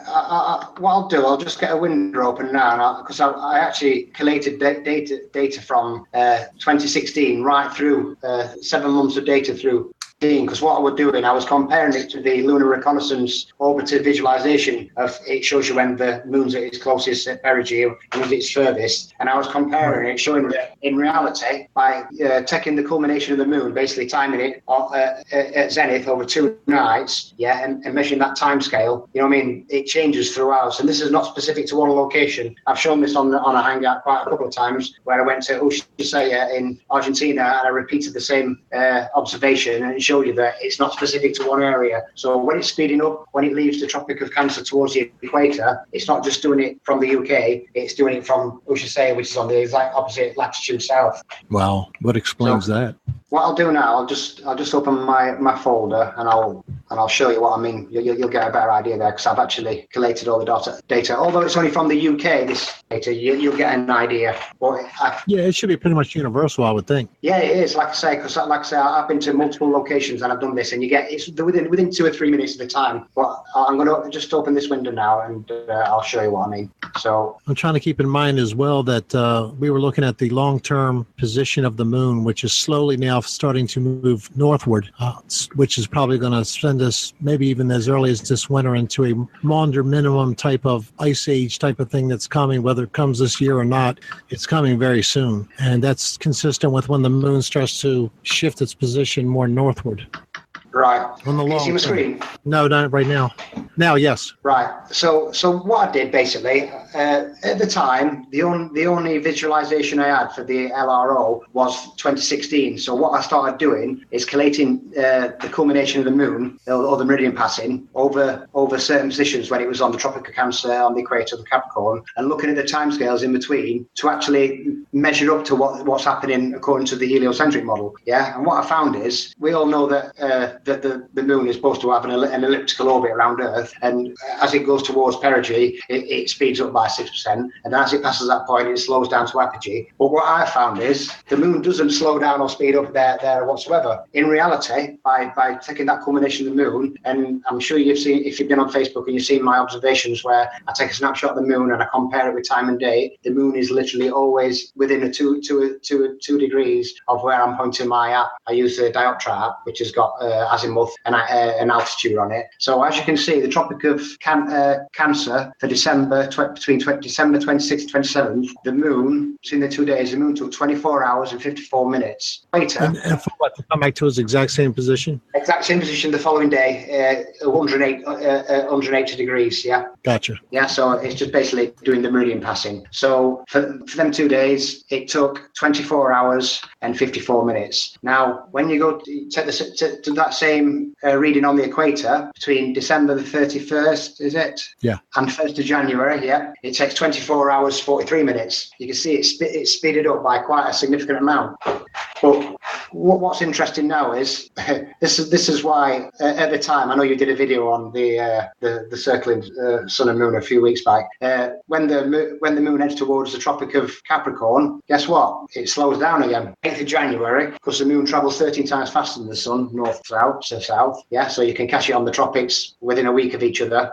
So when it was on the Tropic of Capricorn, it went back up to 24 hours 52 minutes, which is a very similar time to when it's on the Tropic of Cancer. Now the interesting part, this is what baffled me. When the moon comes back to the equator, it doesn't speed up or slow down. It stays at the relative same speed. So as you can see there, look, Wow. it took a very similar speed as it did when it left Capricorn. And then back to Cancer, it slowed down a fraction again. Look, it took 24 hours, 54 minutes. So then you go back to the equator, guess what? It's speeded up again. So it only takes 24 minutes now. But as you can see the pattern, so it speeds up, it slows down, it stays at relatively the same speed, stays at relatively the same speed. Speeds up, slows down, stays at the relative same speed, stays at the relative same speed. You can do this forever. It's the same pattern no matter what, which completely debunks the heliocentric model, because we all know that if you look at the actual lunar reconnaissance orbiter visualization they've got, it speeds up as it's going towards perigee. Now, this doesn't happen at the same point because of that elliptical orbit. It happens at different times, you know what I mean? So you have to find out when it is. And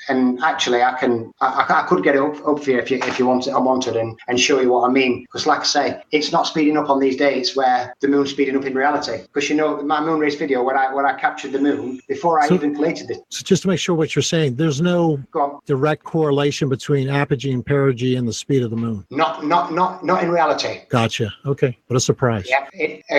According to the heliocentric model, we all know that when the moon's at its closest point to Earth, yeah, due to gravity and the Earth's spin, it'll speed up. But once it's past that point at perigee, then it'll slow down by 6% until it passes that point of apogee, and then it'll start speeding up again. But that happens at random positions in the heliocentric model. It doesn't happen because of that. Yeah, because of that elliptical orbit, it happens at random times. There is no pattern to it. I suppose there is a pattern to it eventually, whether it takes, 19 years or whatever to actually get in the exact same position in their model. But in reality, as I've documented here, and I've shown when I've actually made real observations when I basically shot the moon, what I'll do, I'll just get this other window up now and I'll show you what I mean. I know this is going to sound weird before you open up whatever you're opening up, but have you ever considered taking the times and then consider where it is on its path and like doing like a simple division, like, okay, at this time it's supposed to be X million miles in its circumference, and it took this time, so it was this speed, and then doing that division through all the different ones to see if there's any pattern that way? No, I haven't. What I did in my moon race video is I just recorded the moon when it was at my zenith on the Tropic of Cancer, basically when it entered my screen to when it left my screen. I'll give you a demonstration of what I mean. Okay. So, and by the way, I have not seen your work on Facebook, unfortunately. What I'll have to do, I'll have to open it up first once and then open another window, application window. Yeah, Dave is a member of Sun and Moon, but he also has his own group on Facebook, don't you, Dave? Yes, I've got my own group called Flatline on Facebook. Flatline, one word or two words? It's 2 words. Dave? And Dave also did these moon races because he wanted to prove the circle map, and it disproved the circle map. Oh, so you started out on the other side. Yeah. Yeah. Awesome. I didn't mean you were So friends. is Flatline together? You know, our group's always been. Now, see, that's some respect there for someone to go wherever the evidence takes them, for forgetting their own emotions and just going with the evidence. That's all I think anybody could ask, but that's what people won't do. Right. So they'll put a bias in. Just to not. Can you see my screen? Yes, yes, sir. So what I did basically, when the moon was at my zenith, 180 degrees, it was on the equator, the Tropic of Capricorn, the Tropic of Cancer. I recorded the moon as it entered my frame. I'll give you an example in a minute. it is quite a tricky business to get the moon where you need it to. But so what I did, I sat in the garden. I waited till I found out when the moon was on the equator, the Tropic of Capricorn, Tropic of Cancer, and I basically set my camera up at zenith, and I took a snapshot with my app to show the moon's at 180 degrees. I took a snapshot on moon calc and time and date to show that the moon is exactly where I'm pointing it as azimuth and angle, and then I record the moon like I'm doing now as it enters my screen until it touches the other end of the screen. Then what I do, I repeat that obviously on the tropics as well, and I time the moon as it does it. And you know, like the pattern I'm getting from time and day on the moon culmination, I'm getting the exact same in reality by shooting it in reality. You know what I mean? It speeds up when it's on the equator, when it's on the Tropic of Capricorn. It's doing exactly what I'm documenting and shooting in reality as what I've documented through the culmination of the moon. And this is what I'm going to do now. On my Moon Race 2 video, what I did this similar kind of experiment, but this time I'm going to try and undeniable proof that the heliocentric model, what NASA and mainstream are trying to sell us, is not what's happening in reality. One thing you can't hide is that meridian passing. You know what I mean? They put that there for you, and you can always, if I go outside, capture the moon with my app diopter, get it calibrated properly, I can guarantee it's usually within about 2 degrees azimuth, and maybe just 1 degree in the angle, if not spot on. You know what I mean? Sometimes it's been spot on. So basically what I do, and then I put all the 3 on overlays, and I that's how my moon race video takes place. Basically I race them all, and then I time them. Good idea. So, but like I say, what I'm shooting in reality is matching up with time and day, and it's not matching up with what NASA are telling us. So I know, would you believe somebody in the back garden shooting the moon, or somebody was getting $53 million a day? that's what you got to try and convince the masses, isn't it? But that's basically Dave, it anyway. Dave, what is your approximate north latitude where you are? Just give me 2 secs. I've got it here. You're going to be showing us something. It's 53 degrees north. Wow. I'm just doing some back of the envelope math. So when it's over the Tropic of Capricorn, let's see if I'm doing this right. You're 76 degrees away from it. I mean, it should be. Do you find it extremely low in the sky? Yeah, when it's on, I've got all the readings here because I've been shooting the moon. When it's on the Tropic of, let me just go into. I've got all the readings here. Let me just go and find them. So when the moon's on the Tropic of Cancer, where's my diopter? Well, at Capricorn, I'm showing 76 degrees. Right, here we go. So different from where you are. Well, maybe that's not the way to do it. Yeah, you're 53 degrees north, so you add 23 degrees, it's 76. So it should be only 13 degrees above the horizon. I'll tell you how much it is when it's on Capricorn. It's 15.1. 15.1? Yeah. Wow, 15.1. That's really low. That's when it's on Capricorn. When it's on the equator, it's at 39 degrees angle, and when it's on the Tropic of Cancer, it's way up at 56.1. Let me see if that just adds up. The only one that's weird is going from Capricorn to the equator is 23 degrees roughly higher in the sky, which you would expect. But then going from the equator to Cancer, it's only 17 degrees roughly difference. Yeah. Also, I took snapshots on when I took my own readings. I always take snapshots on time and date and moon calc, to compare mine. So what I could tell you as well is I could tell you the actual readings. Okay. I mean, like I said, just back of the envelope, it's not. It should be 6 degrees higher in your sky than it is. Yeah. So according to mainstream, that when it was on the Tropic of Cancer, 55.33 elevation angle from my perspective, from my place at Ripley. Then when it was on the equator, it was 39.25. And then when it was on the Tropic of Capricorn, it was at 09. Pretty accurate, right? And that's from moon calc, which is exactly the same as time of day. The last one from moon calc was the elevation angle was 15.49 degrees. I didn't quite catch it on its zenith. I got to 162 degrees a day for the simple reason I had to go to work, and I actually made myself 10 minutes late for work just to try and catch it closer to 180. But the other two observations were absolutely spot on. Right. The only one I missed, I think, was it 56.1 was the Tropic of Cancer? Yes. Yeah. Okay. It's always high on Cancer. Yeah. Gotcha. Thank you, Dave. Maybe I could just show Rich, the actual moon race itself. Did you actually film it? I've made a video. Okay. That's on your Facebook, right? Yeah, go ahead. Go on, Dave. Show Mr. Thrive and Survive. Yeah, now, is flatline one word or 2 words? 2 words. Okay, thank you. can't see it yet, Dave. Can you see now? It's loading, I think. Yes. Can you see it? Think Yeah, it so. looks like some waiting for you to push play. Yeah, I push play. It's just hanging on that screen a minute. So what I did, I filmed the moon when it was on Tropic of Cancer, and I took readings. So as you can see there, it was a waxing gibbous, Dave, 187 we're not degrees. seeing it. You're going to have to do it again. We're not seeing anything. Right, I'll do it again.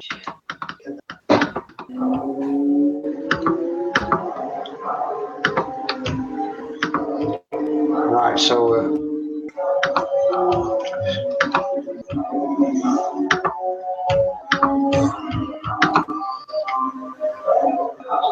Looks like How about now? it's the same thing. Yeah, you see the player, but not the video. You have to do the other window, I think. Oh, how did we do it before? Yeah, I don't know. It's like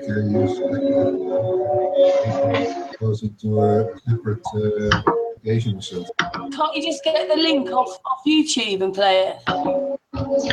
Yeah, I could do. Yeah, I could do that way. We just lost Mr. Thrive and Survive. Yeah, maybe Rich can just go onto YouTube and have a look at the video itself. Like, I just wanted to show him the. Survive at the moment. Oh, have we? Well, like I say, I was going to show him the actual moon race bit, how it actually speeds up on the equator. You know, like instead of just showing one at a time. If you see all three of them going, then you get an idea of what I'm actually documenting what's actually happening. You know what I mean? It's not just like a one-off thingy as well. But interestingly, what I did in preparation for Moon Race 3, because I'd filmed them from the Tropic of Cancer to the equator to the Tropic of Capricorn, this time I started from the Tropic of Capricorn and come backwards, you know, to try and show that, you know what, even though the moon doesn't speed up when it comes back from Capricorn to Cancer, that this is what's happening in reality as well. From the 360 guys to actually use the 360 stuff to analyze cycle speeds, for example, for what you can record about. Yeah, I love one of them cameras. I was checking them out, but until I've come back from the conference, I can't afford to do anything really. All hands on board. But what I will say, series, is I've doubled my money on Coinbase. Oh yeah. Yeah, Litecoin's gone through the roof, and I've actually doubled my money on it as well. So I'm happy with that. Cool. Yeah, it says I'm still presenting the screen. Am I still presenting, or? Yeah, shall we take it off, or do you want us to see if you can bring it up as from YouTube?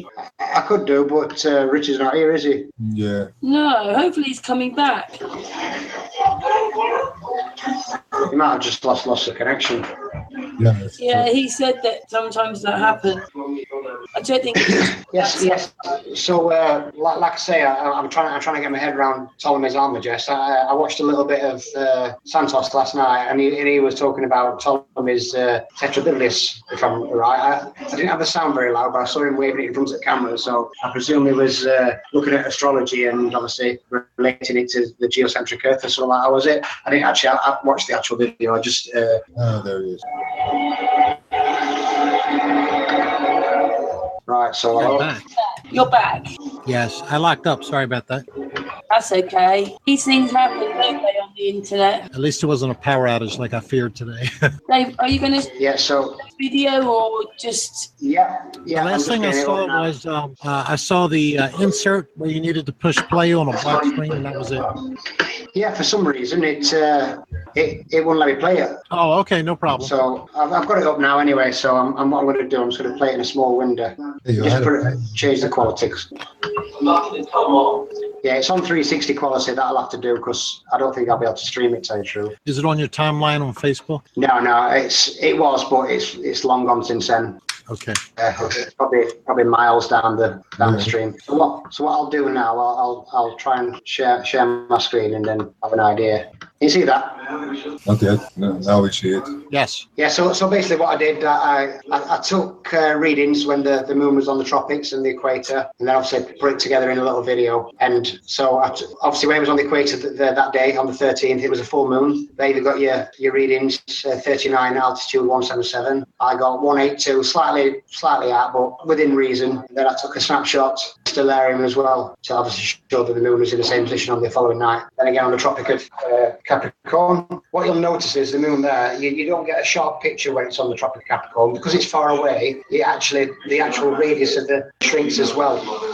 So, you know, like when it's on the Tropic of Cancer to when it's on the Tropic of Capricorn, the moon actually shrinks in size. So it is slightly smaller, which is quite interesting, which I already obviously recognised when I actually made the video. But I'll give you an idea. That shouldn't happen either. Yeah, like I say, it does. So what I did then, I basically overlaid them. This is all at ×4, and obviously the moon when it was on the equator, which is a big picture, and the tropics are on the left and the right, and basically just let it.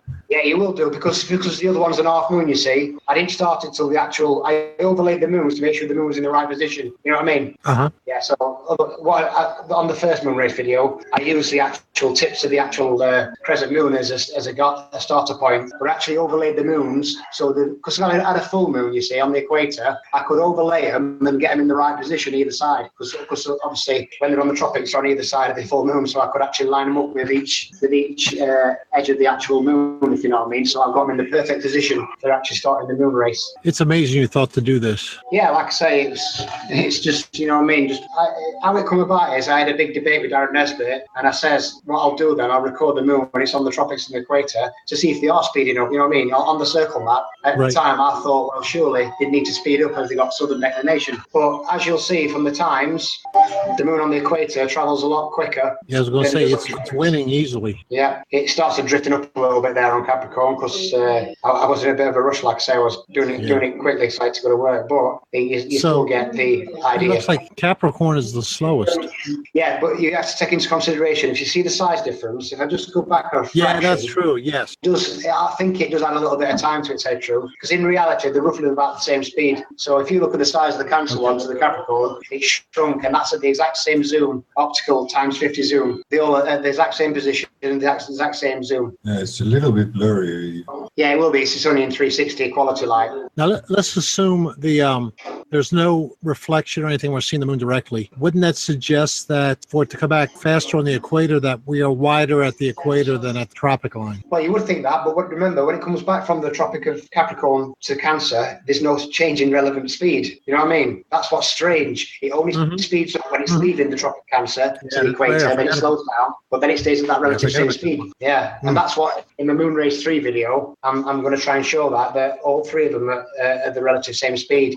Like I say, I've shot all three, but I weren't happy with the one I caught because I had to do it in the daytime. And then what I did, I just put my hypothesis of why I think what I think's happening from my perspective. Like, so I started digging into the ether a little bit, and basically said there that if you haven't noticed, Rich, Dave is our resident expert on the moon movement. So there are one in the north, and the bottom one's from Paul Corfu in the south. Both time lapses, one facing north, one facing south. Then what I did, I captured the moon during star trails. A couple of these are mine, but this one's not mine, this first one. But as you can see, when the moon's high in the Tropic of Cancer, it circles the northern vortex. When it's in between the celestial equator, it'll travel in a straight line because it's on that straight path. And then when it's got southern declination, what you'll do, you'll get that arch because it's on the southern vortex. And then I basically took this off the internet, but it gives you an idea of like the north and southern vortex and the celestial equator. And that's basically it, really. I just talk about at the end about the time and date. I went to time and date live, but that's basically the video.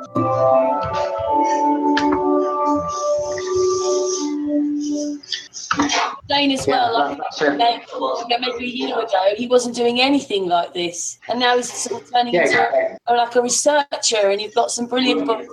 He's a collector of books. Yeah, I've got some good collection of books. Like I've been collecting flat Earth books since I obviously come to the reality that the Earth was flat. Like I say, as soon as I did, I got the first book I got was Dietetic Astronomy, which I'm sure everybody has either read or got at the time.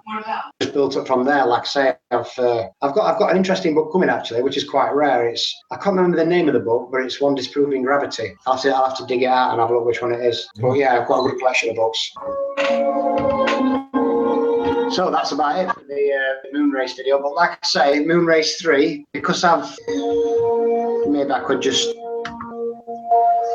get the lunar reconnaissance, see if it'll work and give you an idea what's going on. Up there. So The last thing I saw, can you hear me, David? yeah, I can hear you. Okay. Last thing I saw was you had a picture up with the star trails.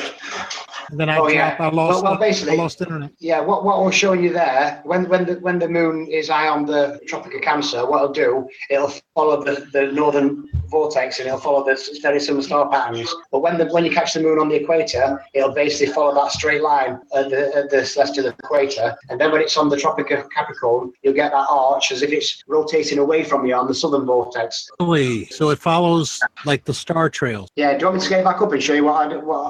Please. Shall I get that bit back up for you? Yes, that tells me it's in a fluid. Yeah, that's why I've related it to the electromagnetic ether light. I'll just get it up. Wow, that's deep. So are you enjoying the hangout then, Mr. Thrive and Survive? This is my cup of tea right here. Yeah, I'm just getting the video up now. Sometimes what I enjoy, real work that people are doing and willing to take it wherever the evidence takes you. In that sense, the only thing we have to do is actually Are we down to 3 now? I suppose what it is really as well is a lot of people in the chat room might feel, oh, we turned up just a couple of months ago. We didn't. We've been doing this for months together. It's just that we only became public a few months ago. But that's probably why you make so much progress. Well, we were worried that we were going to get trolled or, people before we even finished it. We haven't finished it. So this is what this is live. Yeah, can you see my screen now? Yeah. Yes, sir. Yeah. So basically, when the moon is high on the Tropic of this is so Cancer, awesome. It'll circle the northern vortex. But then when it's on the equator, the celestial equator, it'll basically travel in a straight line. And then when it's on the southern vortex, it'll basically be circling the opposite direction of what it appears to be. And it's on an arc.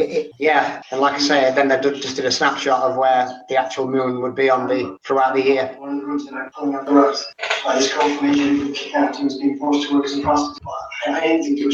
Yeah, and all they did there were just a little comment to say that. So when the moon is on the celestial equator in the north around the Tropic of Cancer, it is circling the northern vortex. When the moon is on when the moon passes the celestial equator, it will pick up on the ethereal currents on the opposing vortex.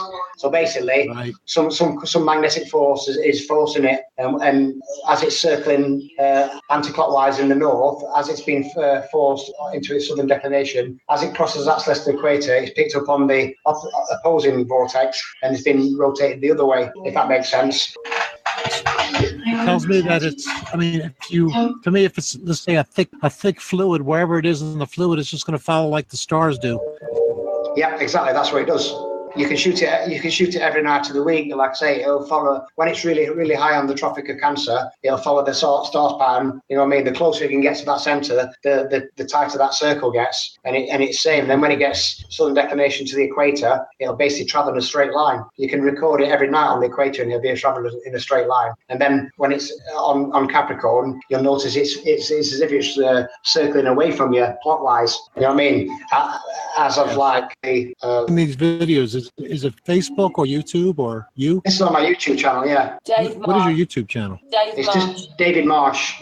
So I did a time lapse of Polaris, exactly in the south. Paul Kofo did one there, and as you can see, his is rotating one way, mine's rotating the other way. You know what I mean? So as I see it, the moon picks up on that northern vortex, and then when it's forced across onto the southern one, it's picked up, and obviously it's traveling in the opposite direction, which it would on a magnet. You know what I mean? Yes. I suppose you all have discussed that. The way I see it is the southern, what appears to be the circles, and then in between. I'd love to overlay this with not too far up, but about mid-level atmospheric high and low pressure systems. That is exactly how there is the atmosphere, the air. But whatever the stars are in, I assume that it's thicker, but it does the exact same thing. If I was to overlay what happens in the upper atmosphere with weather and with the stars, I think it will match so close that everybody would be able to see that it's the same thing. Yeah, there's no way what we can see in the sky is produced by a circulating ball. It's impossible to get what we see from a ball. Exactly. Now, you're not able to see the southern from where you are you? The southern? No, but I mean, you can see the celestial equator and obviously below that, but obviously you can't see any of the actual southern stars. So you've taken that the time lapse from somebody else. Yeah, that time lapse top one is my own. We're aiming at north, and the one from the bottom is by Cofo 72 Pro Cofo in New Zealand, facing 180 degrees south. Gotcha. Isn't it funny how the shooting stars almost always tend to go perpendicular to with the way the stars are going?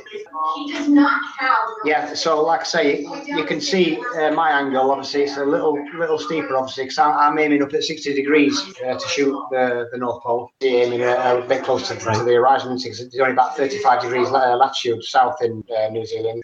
That's why I'm building up all my data for my next moon race video to show that it's not just specific to one area. I'm using the tip of Argentina. Is it Ushasea? Is it called? I can't pronounce the name. I think it's Ushasea. It's basically on the exact same latitude, UK, 54 degrees south. It's the furthest city, populated city south. So I chose that one. I'll say, oh, you're 4 degrees closer. That's why there's a difference. Yeah. So interesting. I've got a friend from there as well. I've added him on Facebook. I found him in the Chile Flat Earth group, and he confirmed to me as well that yes, they do have 19 hours daylight there during summer. 19, huh? Well, yeah, 17 according to time and day, but he told me 19 hours. Not going to get much time lapse then. Yeah, so like I say, I've got so many time lapses what I'm putting together now for my new video. Because what I want to do, I want to show the actual moon when it's on the equator, but I want to show you the actual star trail at the same time, if you know what I mean. Anyway, I've kind of been going now for 2.5 hours. Do you think that's long enough for this hangout? Yeah, I do. From what you want to do, this is probably a good time to stop and do what you wanted to do afterwards. Hey, me and Series have come back then because we have a group hug when we're leaving the hangout. Well, you won't be able to see me hug, but I can do it. There's Dave. Yeah. Do your tits, bro. Dave, I'm gonna be at your channel checking out your work. Believe me. Billy, Patricia. And who's the person beside you? Your name is it? What is your?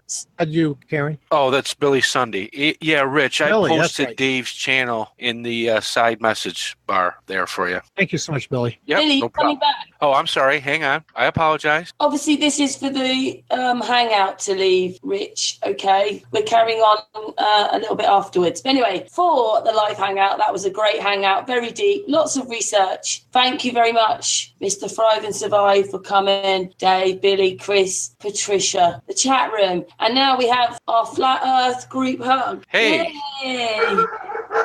Oh, sorry about that. My dog. That's okay. He wanted to be involved. He's just joining in. Yay! He wants a hug too. Lots of love to everybody, and we're back tomorrow. What is it? Oh, we might be back tomorrow, but if not Sunday with Pyramid Talk. Anyway, thank you very much for watching, and see you very soon. Bye, everybody. Thanks, everybody. Have a great weekend. Enjoy the rest of your Friday. Bye.